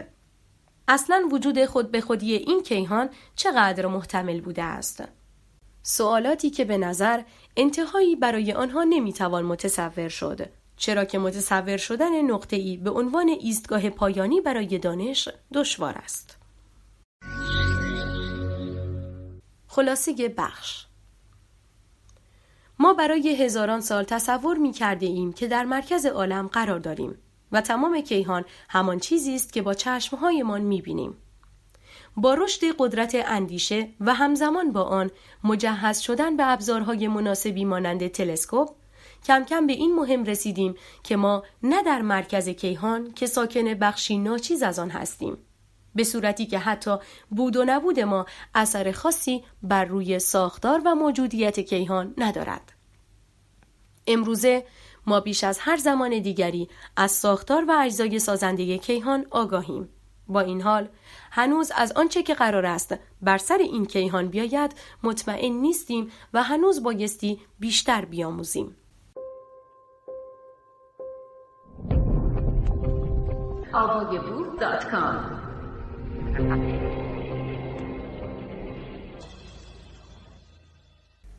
دنیایی که میشناسیم. نویسنده بلوجک. علت ما: خدایی در کار است؟ ما نسبت به اکثر خدایانی که نوع بشر به آنها باور داشته ناباوریم. با این حال برخی از ما کمی فراتر رفته و نسبت به یکی دیگر هم ناباور شده ایم. ریچارد داوکینز. حال که تا حدودی متوجه شده ایم چه هستیم و در کجا به سر میبریم، وقت پاسخ دادن به سؤالی دیگر است. آیا خدایی در کار است؟ آیا در پس آنچه که میبینیم دست طراحی نهفته است؟ به نظر هر آنچه که میشناسیم و تجربه کرده ایم علتی دارد. پس علت ساخته شدن ما با کیهانی که میشناسیم چیست؟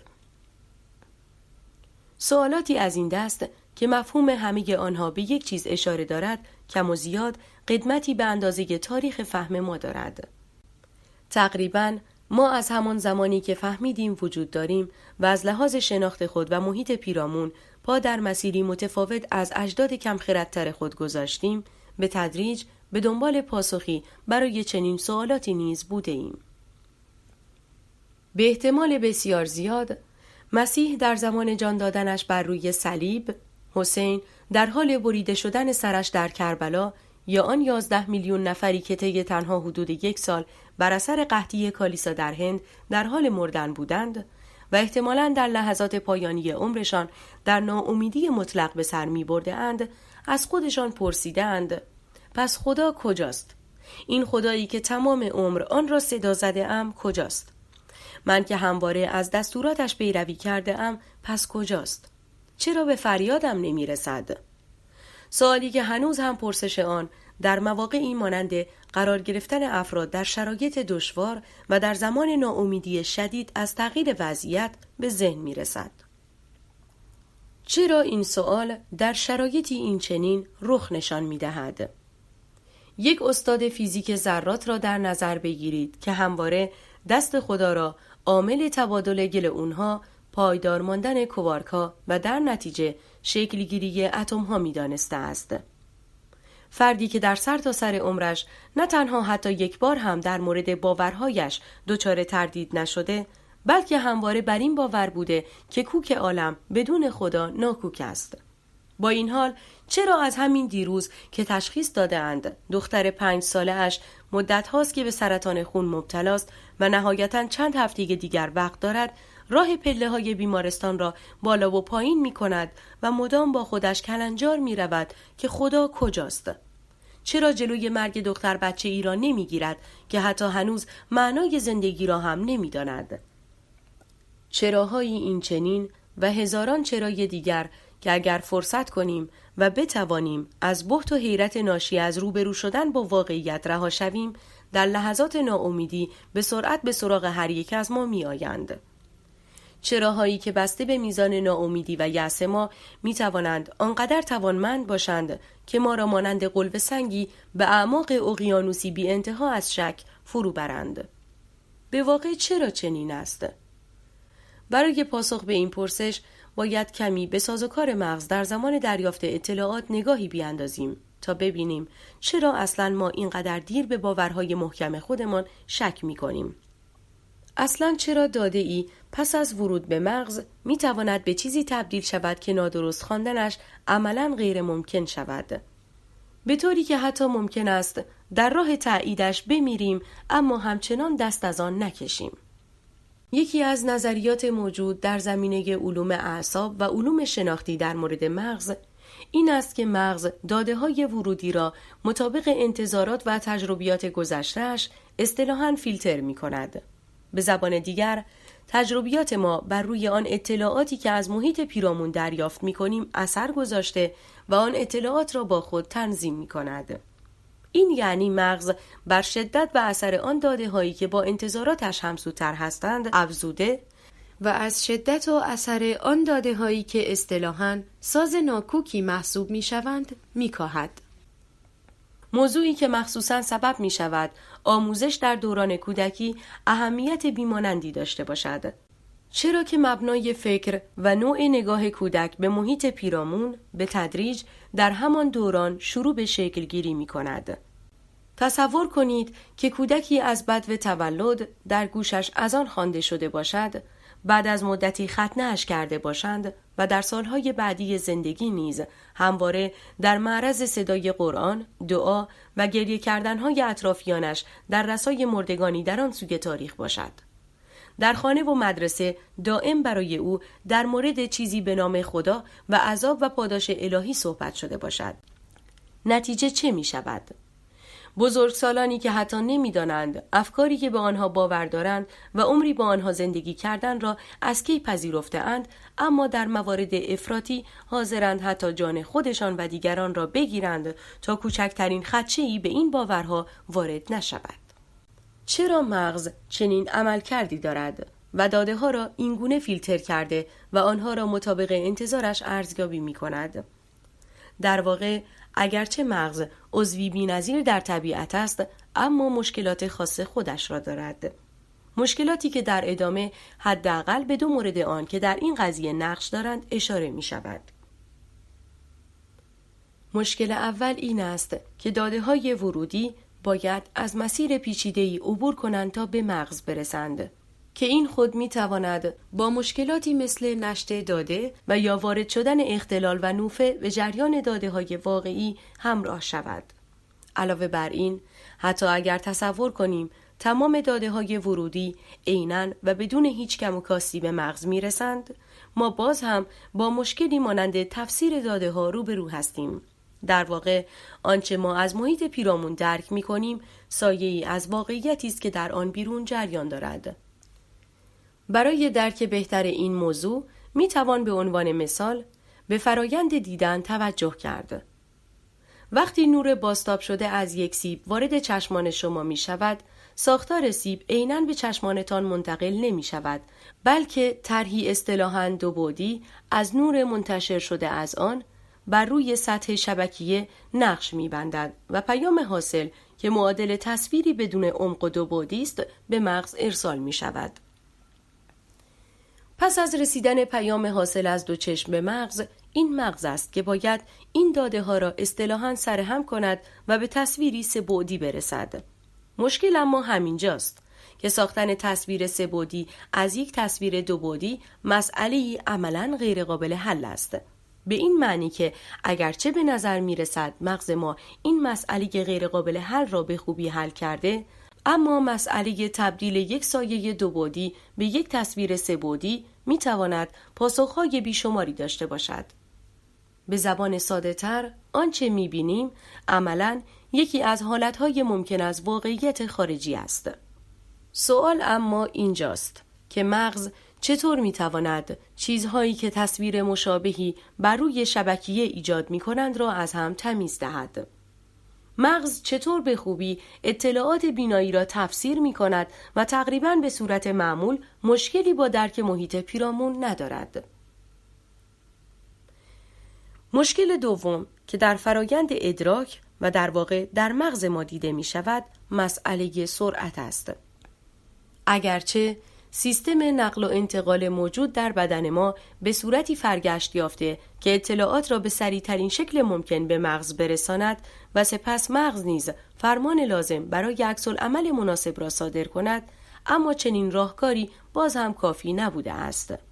مغز ما آنقدر سریع نیست که بتواند داده‌های ورودی را بگیرد، تحلیل کند و دقیقاً به موقع بدن را به عکس‌العمل مناسب مجبور کند.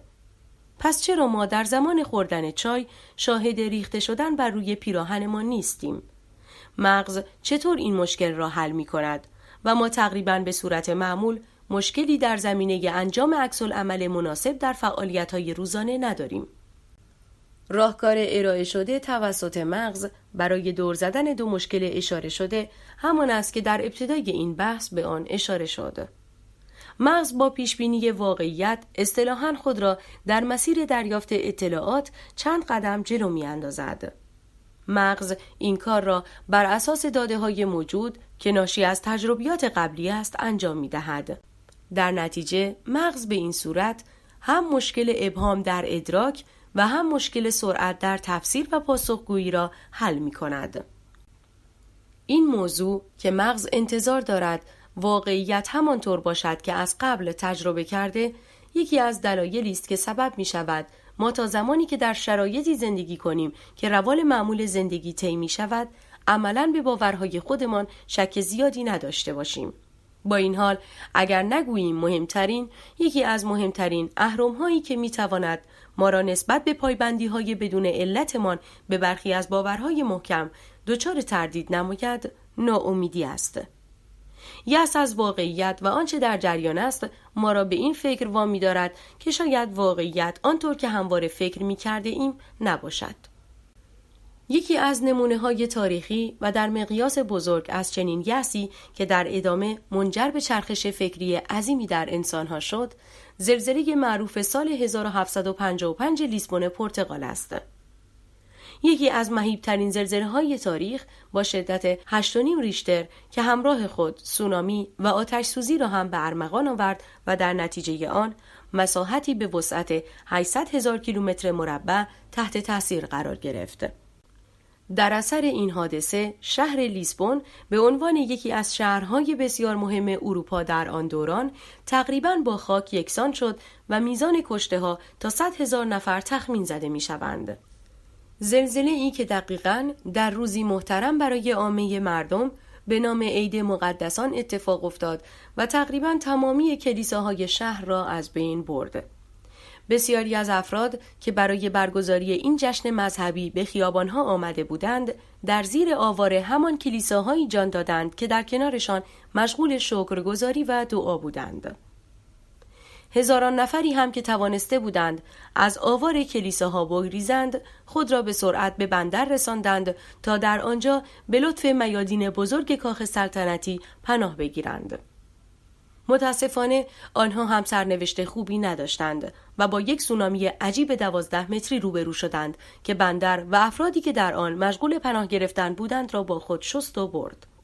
بعد از اتمام زمین لرزه و سونامی، حالا نوبت آتش سوزی بود که به مدت 5 روز هر آنچه مانده بود را به کام خود فرو برد. ابعاد هولناک این واقعه به قدری وسیع بود که حتی مروجین مذهبی هم درمانده شده بودند، مخصوصاً وقتی که می‌دیدند تقریباً تمامی کلیساها نابود شده اند اما فاحشه‌خانه ها همچنان سر جایشان هستند. هرچند آنها سعی کردند که با تکرار همان حرفهای همیشگی این مصیبت را قضاوت الهی و تنبیه گناهکاران بنامند، اما حجم تلفات و صدمات وارد شده به قدری بود که حتی مردم عادی هم دیگر نمی‌توانستند دنبال روی چنین تعابیر بی‌پایه و اساسی باشند. این اتفاق در عصری موسوم به عصر روشنگری اروپا رخ داد، عصری که انقلاب علمی و فکری در میان جامعه اروپا در حال رخ دادن بود و ما حداقل در اروپا در حال پوست‌اندازی بزرگی از افکار کهنه و باستانی خود بودیم.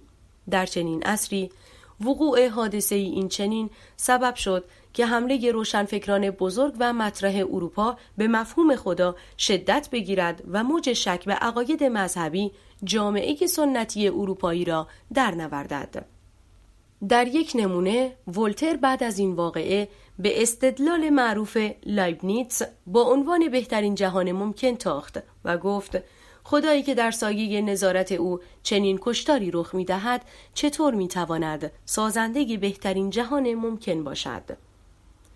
نکته دیگری که در ادامه این فصل باید به آن پرداخته شود این واقعیت است که فکر کردن به سؤالی مانند آیا خدایی در کار است یا خیر خود منجر به پیدایش 2 پرسش مهمتر می شود که ضرورت پاسخگویی به آنها به مراتب بیشتر است. چرا که اگر پاسخ درستی به آنها داده شود دیگر پرسش آیا خدایی در کار است یا خیر آنقدرها قابل توجه نخواهد بود. مگر این 2 سوال که اینقدر مهم جلوه داده می شوند چه هستند؟ در ادامه به این سوالات و پاسخهای ممکن خواهیم پرداخت. سوال اول این است که اصلاً ما چرا اینقدر به دنبال یک سازنده می گردیم؟ چرا تصور می کنیم اصلاً سازنده‌ای در کار است؟ سوال دوم را هم می توان این گونه بیان کرد که آیا وجود یک سازنده برای کیهان و هر آنچه در درون آن وجود دارد ضروری است؟ آیا نمیتوان کیهان را بدون علتی همچون خدا متصور شد؟ در ادامه سعی می شود به پاسخهایی پرداخته شود که تا امروز برای این سوالات داریم. در پاسخ به این سوال که چرا ما اینقدر مشتاقانه به دنبال خدا یا همان علت العلل هستیم، می توان گفت که نوع بشر در طول 300,000 سال زندگی بر روی زمین به تجربه دریافته که هر آنچه وجود دارد، هر اتفاقی که رخ می‌دهد و هر پدیده‌ای که شناخته شده علتی دارد. در واقع ما در طول فرگشت خودمان هیچگاه با چیزی روبرو نشده ایم که علتی نداشته باشد. هر دردی که حس کرده ایم، هر بار که گرسنه شده ایم یا دچار ترس شده ایم، علتی در پس ماجرا بوده است، حتی اگر در همان لحظه متوجه علت نشده باشیم. موضوعی که سبب شده ما به تدریج با زنجیره‌ای از علتها روبرو باشیم که در نهایت به خود کیهان میرسند.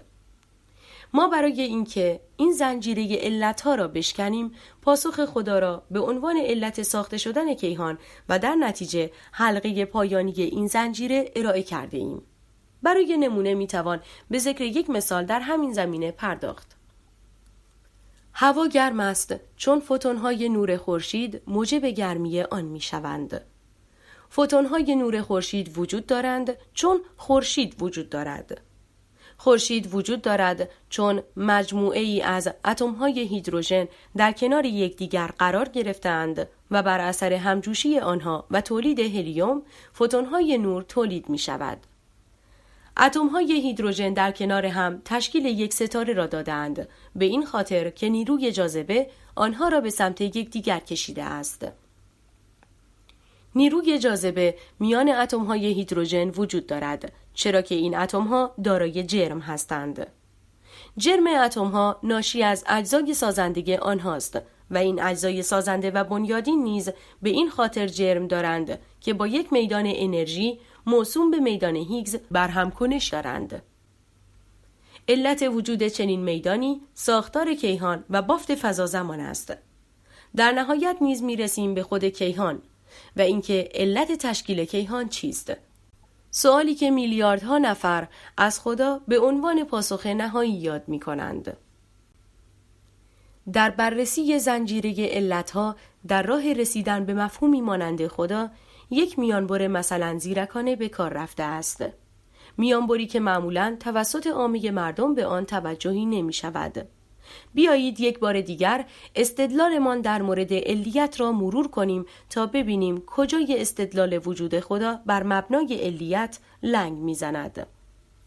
ما بر این باوریم که هر چیزی پدیده ای یا رخدادی علتی دارد و چنین فرضی را به تمام بخش‌های کیهان تعمیم داده ایم.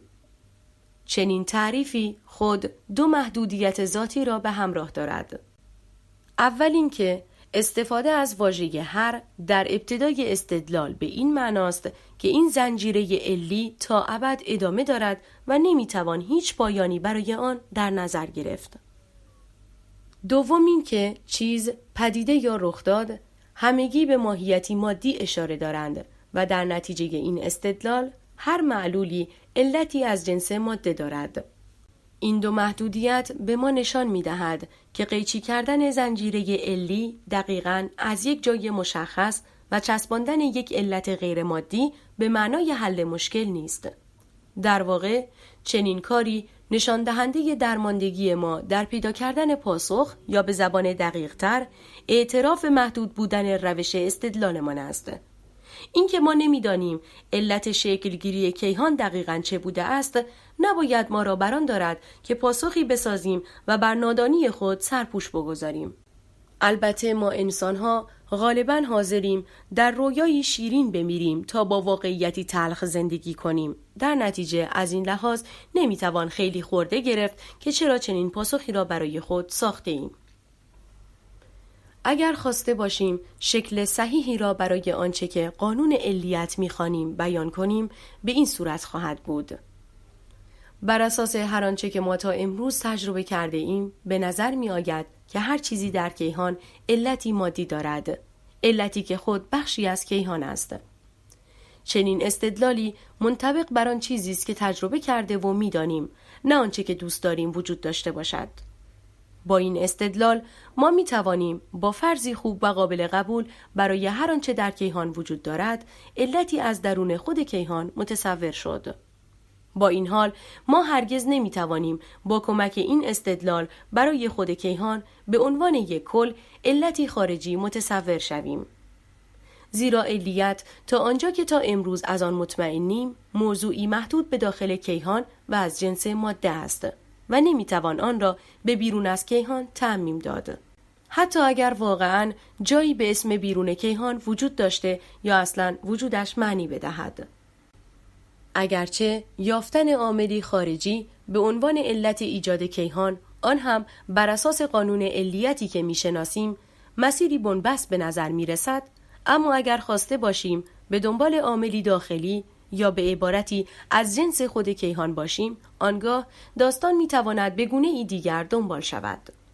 به زبان دیگر میتوان اینطور به موضوع نگاه کرد که ممکن است کیهان در چرخه‌ای تکرار شونده و در یک حالتی شبیه به علیت چرخه‌ای قرار داشته باشد.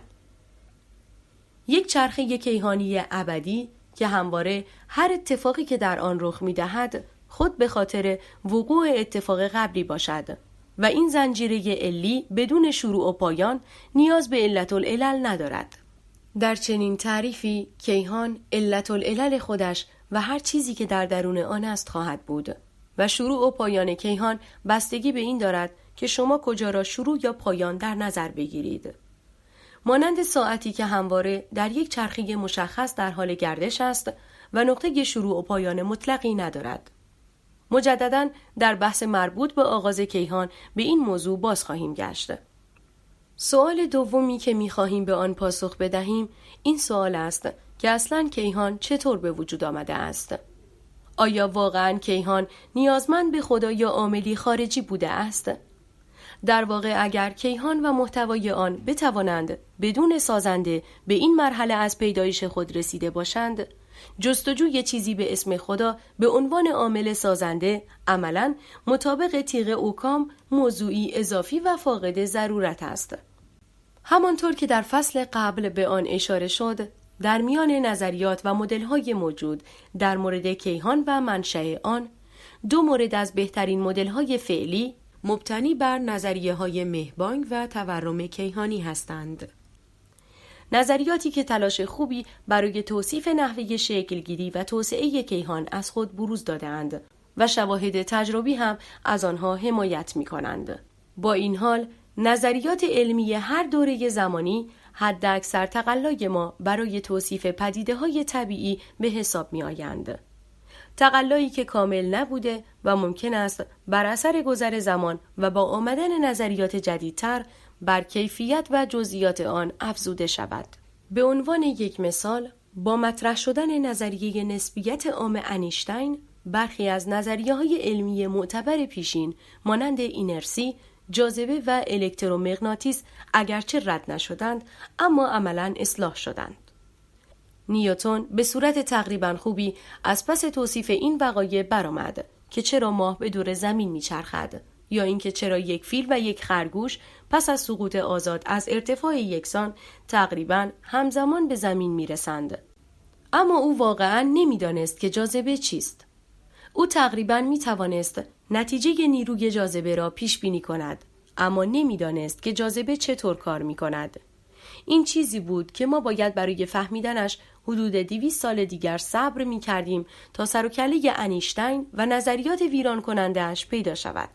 به عنوان یکی از تفاوت‌های این دو نظریه می‌توان به این موضوع اشاره کرد که در فضای تختی که مکانیک نیوتنی آن را توصیف می‌کرد، سرعت انتقال نیروی جاذبه آنی در نظر گرفته می‌شد و این نظریه پیش بینی می‌کرد چنانچه مثلا خورشید به ناگهان ناپدید شود، زمین به صورت آنی تحت تأثیر فقدان نیروی جاذبه خورشید قرار می‌گیرد. با این حال انیشتین با مطرح کردن نسبیت عام و در نظر گرفتن اینکه مطابق نسبیت خاص سقف سرعت نمی‌تواند بیش از سرعت نور باشد، توضیح داد که جاذبه به صورت امواج گرانشی و با سرعت نور در فضای خمیده منتقل می‌شود.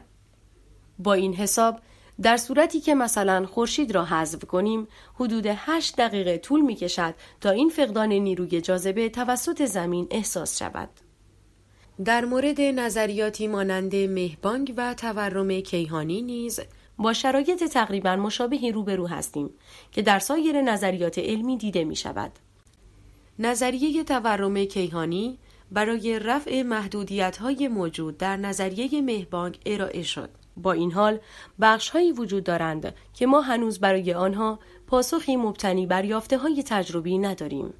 به عنوان مثال، ما هنوز نمی‌دانیم که آیا مرحله تورم با سرعت ثابتی در تمام نقاط به انجام رسیده است یا اینکه در بخش‌های مختلف رفتاری متفاوت داشته است.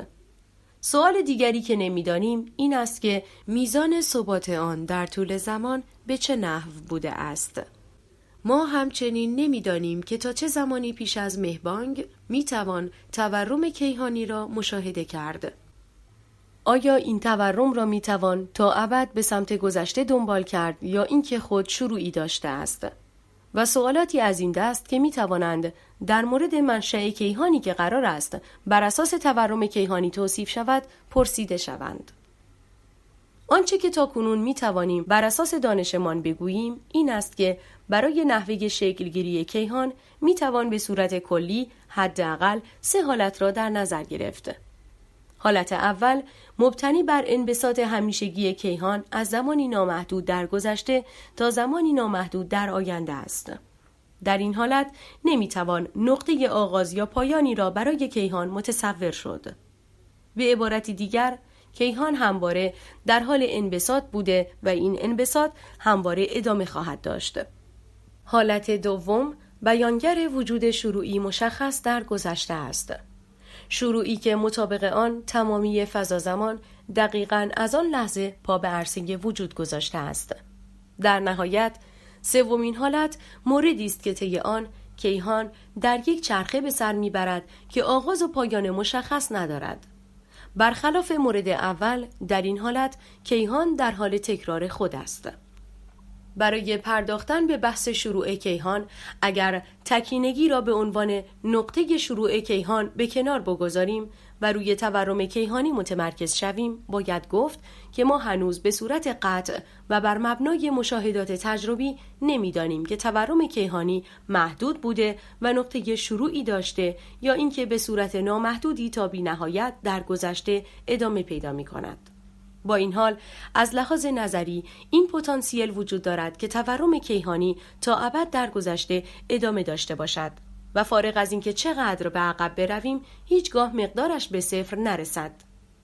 موضوعی که میتوان از آن نتیجه گرفت که ممکن است کیهان گذشته این نامحدود داشته و بدون داشتن هیچ نقطه شروع مشخصی با تورمی همیشگی همراه بوده باشد. تورم کیهانی یکی از نظریات فعلی است که ممکن است بتواند کیهانی بدون علت خارجی را توصیف کند. با این حال تورم کیهانی تنها ایده مطرح در این زمینه نیست. یکی از ایده های فعلی که در فصل گذشته نیز به آن اشاره شد، فرضیه جهش بزرگ است. فرضیه‌ای که مطابق آن مهبانگی که میشناسیم تنها یکی از بیشمار مهبانگی است که رخ داده و بعداً رخ خواهد داد. پدیده‌ای که در ادامه با یک انقباض بزرگ دنبال خواهد شد. مطابق این فرضیه، کیهان در یک چرخه انبساط و انقباض همیشگی قرار دارد. چنین چیزی میتواند شبیه موضوع علیت چرخه‌ای در نظر گرفته شود. به این صورت که کیهان در یک چرخه توسعه و تخریب همیشگی است. اگر مانند مدل‌های مبتنی بر نظریه تورم کیهانی نامحدود یا فرضیه جهش بزرگ کیهان را بدون آغاز در نظر بگیریم، به نظر می رسد که دیگر نیازی به پیدا کردن علت خارجی نخواهد بود. با این حال، اگر فرض کنیم که کیهان همانند مدل تورم کیهانی محدود دارای آغازی مشخص بوده است، آنگاه بحث شکلگیری چیزی از هیچ به سؤال اصلی ما تبدیل خواهد شد. به این معنی که قبل از تورم چه خبر بوده است؟ چه چیزی منجر به این تورم و شکلگیری کیهان شده است؟ برای پاسخ به این سوال بایستی سری به دنیای میکروسکوپی و قوانین فیزیک کوانتوم بزنیم. با پا گذاشتن بشر به قرن 20 و پیدایش نظریه کوانتوم، موج شدیدی از آگاهی همراه با بهت و حتی تناقض ظاهری جامعه علمی را درنوردید. موجی که هنوز هم اثرات آن بر پیکری جامعه علمی نمایان است. یکی از نتایج بنیان برافکنی که افکار ما از واقعیت را عمیق‌تر از هر یافته دیگری دگرگون کرده است، یافته‌ای در نظریه کوانتوم و مربوط به مبحثی به نام نوسانات کوانتومی است. مبحثی که بیان می‌کند پدید آمدن چیزی از آنچه که هیچ می‌نامیم ممکن است. موضوعی که خود از نتایج اصل عدم قطعیت است که توسط ورنر هایزنبرگ مطرح شد و محدودیتی بنیادین را مطرح کرد. برای درک مبحث نوسانات کوانتومی ابتدا بهتر است کمی به اصل عدم قطعیت بپردازیم. اصل عدم قطعیت محدودیتی بنیادین است که میگوید ما نمیتوانیم خواص فیزیکی مشخصی مانند اندازه حرکت و موقعیت را برای یک جسم به صورت همزمان و کاملا دقیق تعیین کنیم. یعنی هر چقدر سعی کنیم در یکی از این خواص دقت به خرج دهیم، از دقتمان در اندازه‌گیری خاصیت دیگر کاسته می شود.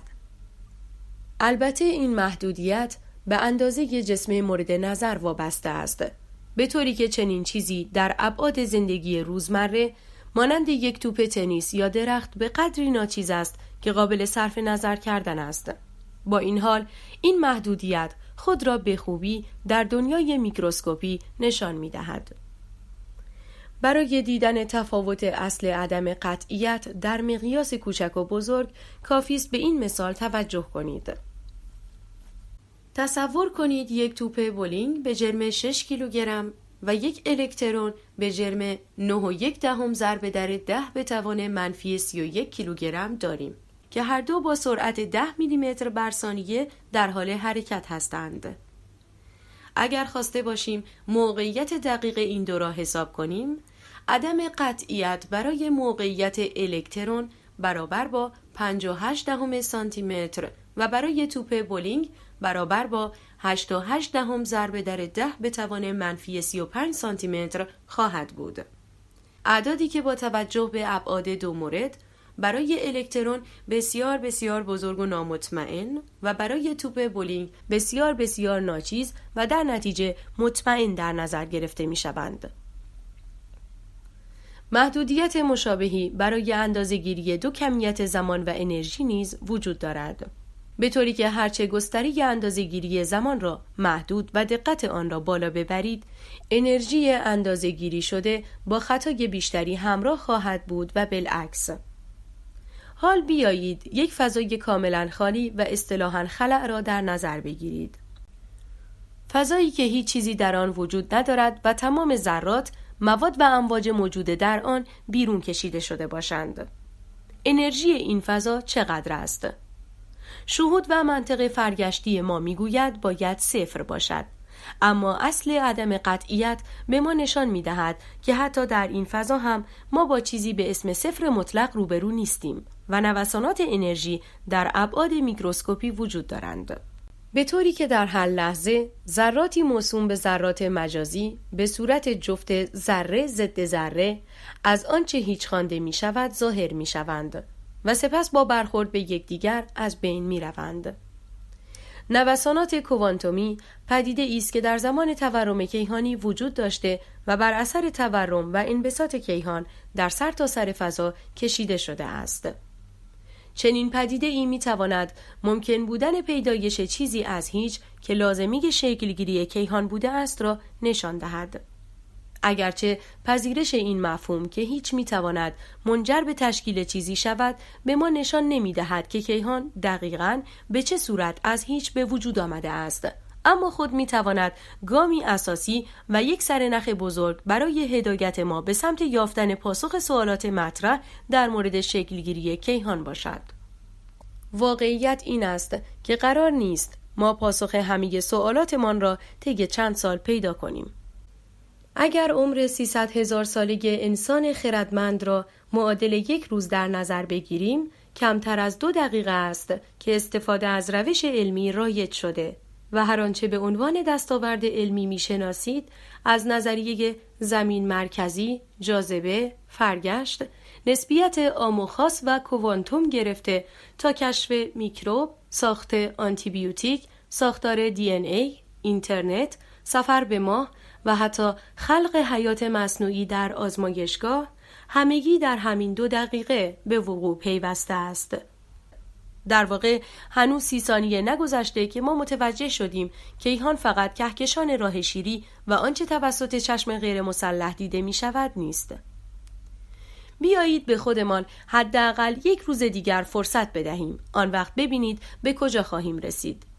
برای اینکه بهتر متوجه شوید چرا سوالات و اصطلاحاً چراهای ما می توانند بی انتها به نظر برسند، تصور کنید از شما می پرسند که چرا وقتی به درون استخر می پریم خیس می شویم. چون مولکول‌های آب تمایل دارند به خاطر وجود جاذبه الکتروستاتیک به سطح لباس یا بدن شما بچسبند. در ادامه سوال می شود چرا چنین تمایل و جاذبه‌ای وجود دارد؟ چون این مولکول‌ها متشکل از اتم‌های هیدروژن و اکسیژن هستند که این 2 اتم در صورت قرار گرفتن در مجاورت اتم‌های مشخصی به ترتیب مانند اکسیژن و نیتروژن یا هیدروژن که در مولکول‌های موجود در سطح پوست یا لباس شما وجود دارند، می توانند با آنها پیوند شیمیایی ضعیفی موسوم به پیوند هیدروژنی برقرار کنند. باز سوال می شود که چرا اتم هیدروژن یا اکسیژن چنین هستند و چنین پیوندی برقرار می کنند؟ پاسخ می دهید که عامل اصلی ماجرا در مفهومی به نام اختلاف الکترونگاتیویته نهفته است. مفهومی که متأثر از چگالی الکترون موجود در اتم است و میزان تمایل یک اتم به گرفتن الکترون از اتمی دیگر را مشخص می کند. چرا یک اتم باید تحت تأثیر چگالی الکترونی اتم مجاور قرار بگیرد؟ چون تمایل دارد کمبود بار منفی خودش را با الکترون‌های اتم همسایه جبران کند و به پایداری بیشتری برسد. چرا اتم‌های مشخصی پیوند هیدروژنی برقرار می‌کنند؟ جنس چنین برهمکنشی از چیست؟ اصلاً چرا این اتم‌ها به دنبال گرفتن الکترون و رسیدن به پایداری هستند؟ و سوالاتی از این دست که می توانند به همین صورت ادامه پیدا کنند و احتمالاً هیچگاه به پایان نرسند. این ناقص بودن همیشگی دانسته های ما موضوعی است که همواره توسط برخی مورد دستاویز قرار گرفته و اساساً علت پایدار ماندن باورهای غیر مستند و چیزی مانند دین، زندگی در شکاف‌های ناشی از محدود بودن سقف دانسته های ما در هر زمان است. در حدود 400 سال گذشته که بنیانهای نظری روش علمی توسط فردی مانند فرانسیس بیکن بنا نهاده شد و مشاهدات و آزمایش‌های گالیله به متداول شدن چنین اصولی کمک کرد، ما همواره در حال گرفتن مچ افکار نادرست ناشی از داستان‌های قدیمی بوده ایم. با این حال مدافعان چنین افکاری به نظر هیچگاه از معرکه عقب نمانده و همواره با فرار به سمت جلو به جای اعتراف به اشتباه بودن افکار چندین هزار ساله خودشان دست روی نادانسته‌های جدیدمان می‌گذارند که به خاطر دستاوردهای علمی جدید برملا شده اند. ایرادات کودکانه ای مانند این که اگر علم راست میگوید چرا همه بیماری‌ها را درمان نمی‌کند؟ چرا اینقدر نادانسته علمی داریم و الی آخر؟ اگر به این افراد بگویید که به لطف پیشرفت‌های پزشکی میزان مرگ و میر کودکان زیر 5 سال از 43% در سال 1800 به 4.5% در سال 2015 رسیده است، آنها در پاسخ خواهند گفت پس چرا آن 4.5% دیگر هنوز وجود دارد؟ اگر به آنها بگویید ما توانستیم به لطف روش علمی 2 بیماری عفونی آبله و طاعون گاوی را ریشه‌کن کنیم، به شما خواهند گفت پس بقیه بیماری ها چه؟ چرا برای درمان ایدز یا مثلا سرطان درمانی قطعی نداریم؟ چرا فلان چیز ساخته نمی شود؟ بازی موش و گربه ای که مشخص نیست قرار است تا کجا ادامه پیدا کند و این افراد دقیقاً با کشف چه چیزی بالاخره اعتراف خواهند کرد که از این لحظه به بعد ما دیگر تسلیم هستیم و دیگر بر افکار غیر مستندمان پافشاری نمی کنیم. چنین ایراداتی قدمتی حداقل به اندازه عمر روش علمی دارند. در واقع این افراد نمی‌دانند یا نمی‌خواهند بدانند که علم و موضوع دریافت اطلاعات پدیده جدیدی نیست و ما حداقل از زمانی که یک تک سلولی بوده ایم و حتی قبل از آن مشغول کسب داده از محیط پیرامون بوده ایم. آنچه برای این افراد ناگوار است نه خود علم که روش علمی است، روشی هدفمند مبتنی بر تکرارپذیری و ابطال پذیری که امکان تایید یا رد آن توسط سایرین ممکن باشد. برای این افراد که در تمام عمر خود به باورهای قطعی و بدون چون و چرا باور داشته‌اند، بسیار ناگوار است که باورهای ذهنیشان به صورت روشمند و به صورتی تکرارپذیر مورد بررسی قرار بگیرد. چون در این صورت هر ادعایی باید بتواند خودش را به صورتی اثبات کند که امکان آزمودن و رد کردنش برای دیگران هم میسر باشد. از همین رو دیگر امکان اثبات ادعاهایی مانند محیط غیرمادی، دیدن جن و روح، نزول وحی، هدایت الهی و امثالهم عملاً غیر ممکن خواهد بود. در مجموع هدف از پرداختن به بحث نحوه شکلگیری کیهان، همانطور که در ابتدا هم مطرح شد، بررسی این سوال بود که آیا این نظریات پذیرفته شده فعلی در مورد شکلگیری کیهان قادر هستند که شکلگیری کیهان بدون نیاز به خدا را توجیه کنند؟ در مجموع پاسخ را میتوان این گونه بیان کرد که ما هنوز به صورت کاملا قطعی نمیتوانیم روند دقیقی را برای شکلگیری کیهان ارائه کنیم و شاید هیچگاه هم نتوانیم. با این حال یافته‌ها و سطح دانش فعلی ما قادر هستند که به ما نشان دهند کیهانی بدون علت خارجی همچنان یکی از گزینه‌های روی میز است، به این صورت که اگر کیهان آغازی نداشته باشد دیگر نیازی به علت خارجی ندارد. اگر هم آغاز مشخصی داشته باشد و شکلگیری آن از هیچ باشد، یافته‌های فعلی در مورد پدیده‌ای مانند تولید ذرات مجازی در فضای خالی چشمانداز خوبی از ممکن بودن چنین رخدادی را به ما نشان می‌دهند. صرف نظر از یافته‌های علمی موجود در مورد کیهان و منشأ آن، عقل و منطقمان در این زمینه چه می‌گوید؟ آیا به لحاظ منطقی میتوان برای کیهانی که میشناسیم عاملی متصور شد؟ آیا به لحاظ منطقی وجود اصطلاحاً عاملی هوشمند و دارای اختیار موضوعی قابل پذیرش است؟ اگر فرض بگیریم که کیهان خود عاملی برای خود نیست و به عاملی دیگر نیاز دارد و البته از تناقض عدم وجود علت برای خود این عامل هم فعلاً چشم پوشی کنیم، در ابتدا باید مشخص شود منظور از این عامل چیست. وجود عامل برای شکلگیری کیهان را میتوان حداقل به دو صورت متصور شد. صورت اول آن همان چیزی است که میلیاردها نفر به آن معتقدند. خدایی شخصوار که صفات مشخصی دارد، قضا و قدر را تعیین می‌کند، از آینده و گذشته با خبر، دارای قدرتی نامحدود و امکان مشاهده و پیگیری آن در طبیعت پیرامون محال است. خدایی که در واقع همانطور که در اثر قبلی، یعنی اولین نظریه همه چیز به آن پرداخته شد، اولین پاسخ جامع ما برای توصیف همه چیز بوده است.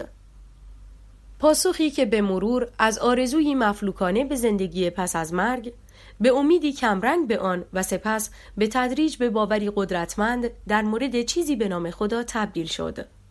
باوری که آنقدر پذیرش آن توسعه یافت که بخشی از زندگی روزمره ما شد، به طوری که داشتن اندیشه مخالف با آن برای هزاران سال عملی احمقانه و حتی مجرمانه محسوب می شده و حتی هنوز در کشورهای مسلمان این چنین است. مفهومی که اگرچه خود برای رفع این اشکال مطرح شد که تولید چیزی از هیچ و البته بدون علت میسر نیست، اما خود این پاسخ هم به همان درد دچار است و بدون علت معرفی می شود. پاسخی که حتی امکان تعریف دقیق آن وجود ندارد، چرا که با ارائه تعریف دچار محدودیت و نقصان می شود. پاسخ خدا فارغ از تعداد معتقدین و باورمندان به آن، خامترین پاسخ جامع ما به پرسش ما از کجا آمده این بوده است.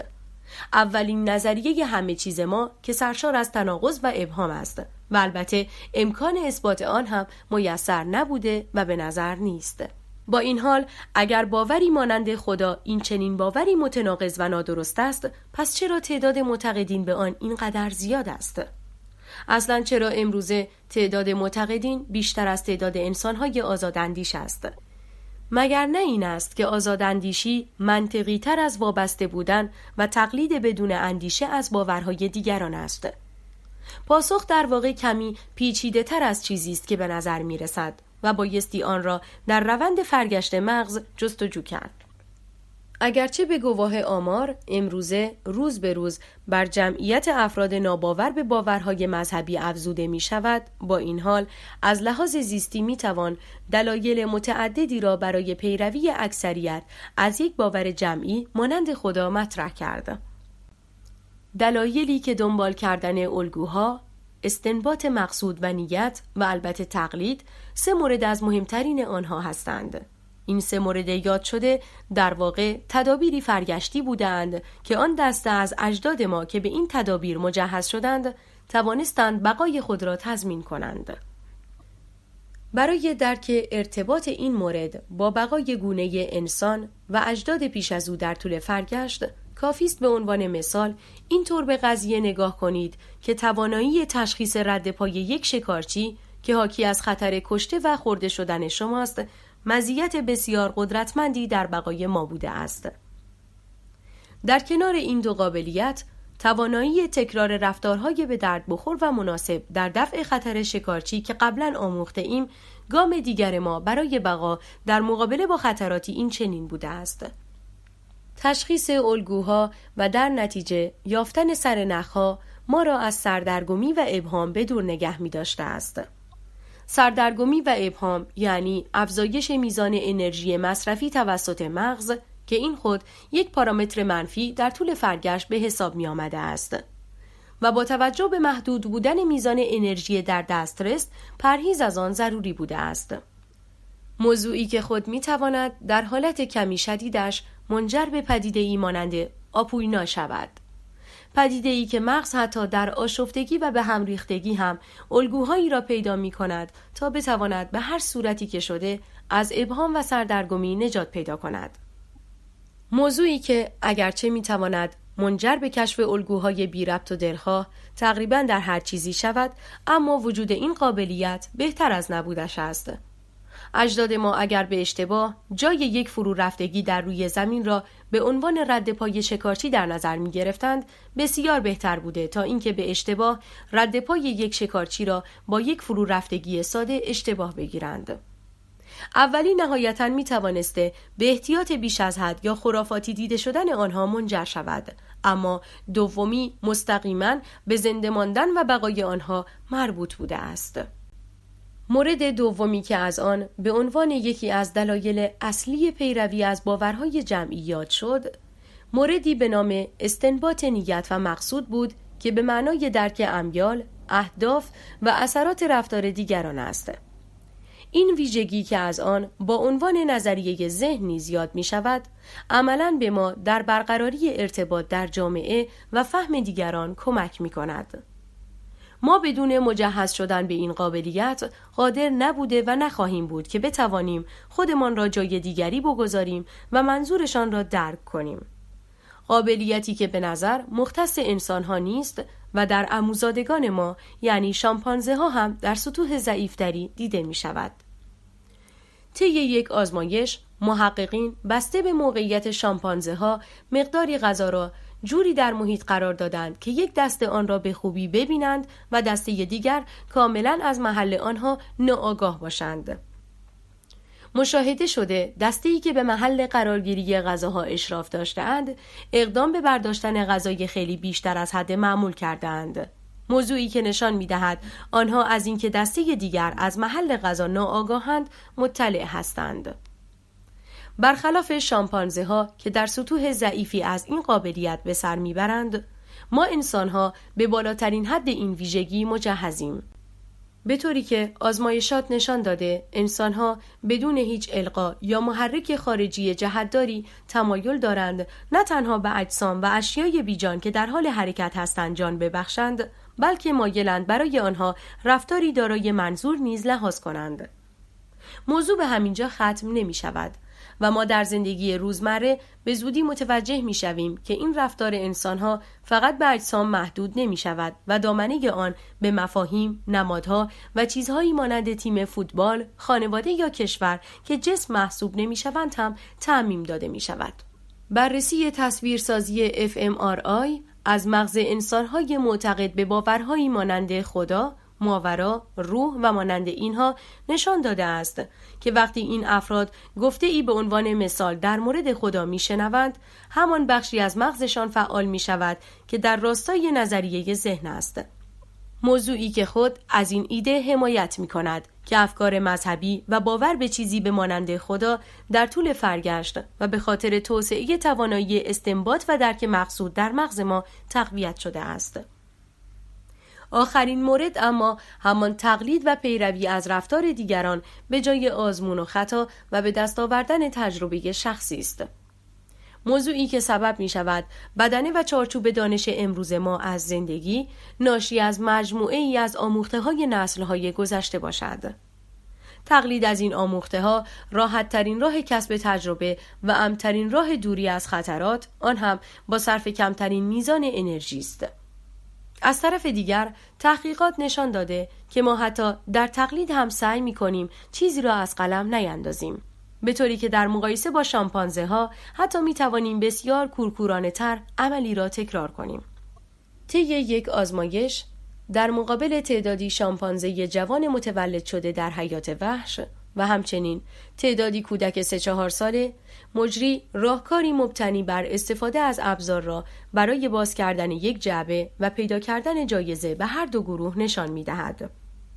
وقتی جعبه مورد نظر در جلوی هر یک از اعضای این دو دسته قرار داده شد، کودکان تمام مراحل را مو به مو تکرار کردند. با این حال شامپانزه ها مراحل غیر ضروری و غیر لازم را حذف کرده و فقط آنچه ضروری بود را انجام دادند. انگار هر یک از شامپانزه ها از خود میپرسیده که چرا باید این مراحل اضافی و بیفایده را انجام دهم. بهتر است به جای این کارهای بیهوده مستقیما سراغ اصل ماجرا بروم. بعد از این توضیحات تقریبا طولانی در مورد خدا و علت گرایش گسترده انسانها به باورهای جمعی مانند آن، بهتر است ادامه بحث قبلی را پی بگیریم. خدا یکی از دو پاسخی بوده است که تاکنون انسانها از آن به عنوان عامل احتمالی شکلگیری کیهان نام برده‌اند. پاسخی خود متناقض که حتی نمیتوان آن را به درستی تعریف کرد، چرا که ارائه تعریف برای آن موجب تخریبش می شود. عامل دیگری که میتوان به آن اشاره کرد، عاملی است که لزوماً نیازی به پرسش، پیروی از دستورات یا بازخواست انسانها در دنیای دیگر ندارد. انسانها مجبور نیستند به خاطر وعده‌هایش درباره دختران نوجوان بهشتی گلوی یکدیگر را بدرند تا ثابت کنند او وجود دارد.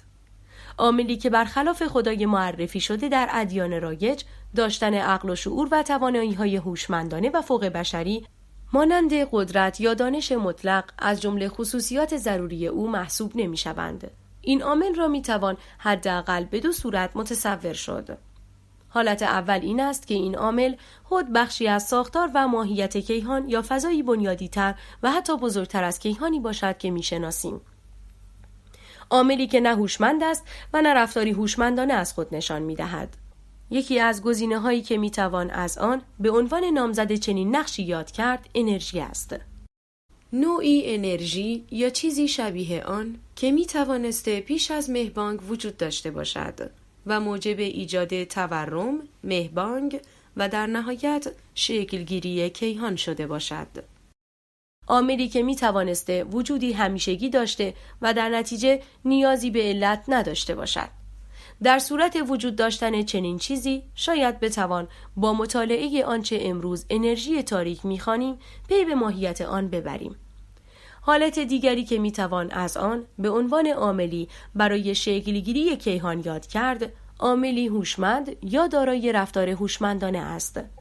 عاملی که خود بخشی از کیهان محسوب نمی شود و موجود یا وجودی خارج از چهارچوب و ساختار کیهانی است که میشناسیم. عاملی که وجودش میتواند با یا بدون علت باشد. به عنوان یک نمونه، موجود یا موجودات احتمالی 4 بعدی و حتی بالاتر می توانند یکی از گزینه‌های فرضی برای چنین عاملی به حساب بیایند. اگرچه ممکن است واقعاً چنین عاملی وجود داشته باشد، اما تا روزی که ما به شواهدی برای اثبات وجود چنین عاملی دست نیابیم، فرض را بر نبودنش می‌گیریم. در پایان، یک سوال بسیار مهم می‌تواند همچنان مطرح باشد و آن این است که اگر اشتباه کنیم چه؟ تجربه ثابت کرده که برخی از چیزهایی که ما روزی آنها را حتی در خیالاتمان هم غیر ممکن می‌دانستیم، امروزه به واقعیت پیوسته‌اند. به عبارتی دیگر، می‌توان گفت که عملاً آرزوهای محال یک دوران بازیچه و سرگرمی‌هایی برای دورانی دیگر هستند. تا همین 100 سال پیش پرواز کردن، سفر به کرات دیگر، شکافتن اتم، ریشه‌کن کردن بیماری‌ها، نامرئی شدن یا مثلا دورنوردی محال در نظر گرفته می‌شدند.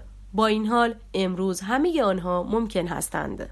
در نتیجه از کجا مطمئن باشیم که آنچه امروز با کمک عقل و منطق یا روش علمی مورد اعتمادمان به آن رسیده ایم درست‌ترین راه یا حداقل نشان دهنده تمامی جوانب حقیقت است؟ واقعیت این است که نمی‌توانیم مطمئن باشیم و ممکن است روزی به این نتیجه برسیم که امروز اشتباه می‌کردیم یا حداقل کاملا درست فکر نمی‌کرده ایم. با این حال این نتیجه گیری بر اساس اما و اگر است و ما نمی‌توانیم شواهد مستند و موثق امروزمان را فدای اما و اگرهای احتمالی در آینده کنیم. ما نمی‌توانیم پاهایمان را از روی زمین برداشته و بر روی پله‌های خیالی گام بگذاریم. ما هنوز اسیر زمان و مخصوصاً میزان دانشمان در هر دوره هستیم. این ذات ماده است و به نظر گریزی از آن نباشد. خلاصه بخش: میل به جاودانگی و این احساس که من چیزی متفاوت از جسم است منجر به شکلگیری باوری به نام روح شده است. مفهوم روح و این تجربه که هر آنچه که میشناسیم علتی دارد در کنار هم و در نهایت منجر به پیدایش مفهومی بزرگتر به اسم خدا شده اند. مفهومی که هرچه از پیدایش آن گذشت مشکلات و تناقضات ماهیتی بیشتری از آن عیان گشت. هرچند که در حال حاضر یافته‌های خوبی در مورد منشأ کیهان داریم که از شکلگیری خود به خودی آن حمایت می‌کنند. با این حال برای رسیدن به پاسخی قطعی در مورد منشأ کیهان و پاسخ به این سوال که آیا کیهان اصلاً آغازی داشته که نیازی به سازنده داشته باشد، هنوز نیاز به کشفیات علمی بیشتری است. آوای بوف یک گروه مردم نهاد است که توسط عده‌ای علاقه‌مند به کتاب با دغدغه ارتقای فرهنگ کتاب و کتابخوانی و استحکام بستر خرد اجتماعی تشکیل شده و تاکنون تولید هزاران کتاب ممنوعه را در کارنامه خود دارد. با توجه به اینکه این گروه وابسته به هیچ سازمان و ارگانی نیست و تمامی فعالیت‌ها به صورت رایگان انجام می شود، لطفاً اگر در این رابطه احساس مسئولیت دارید در معرفی ما به دیگران سهیم باشید.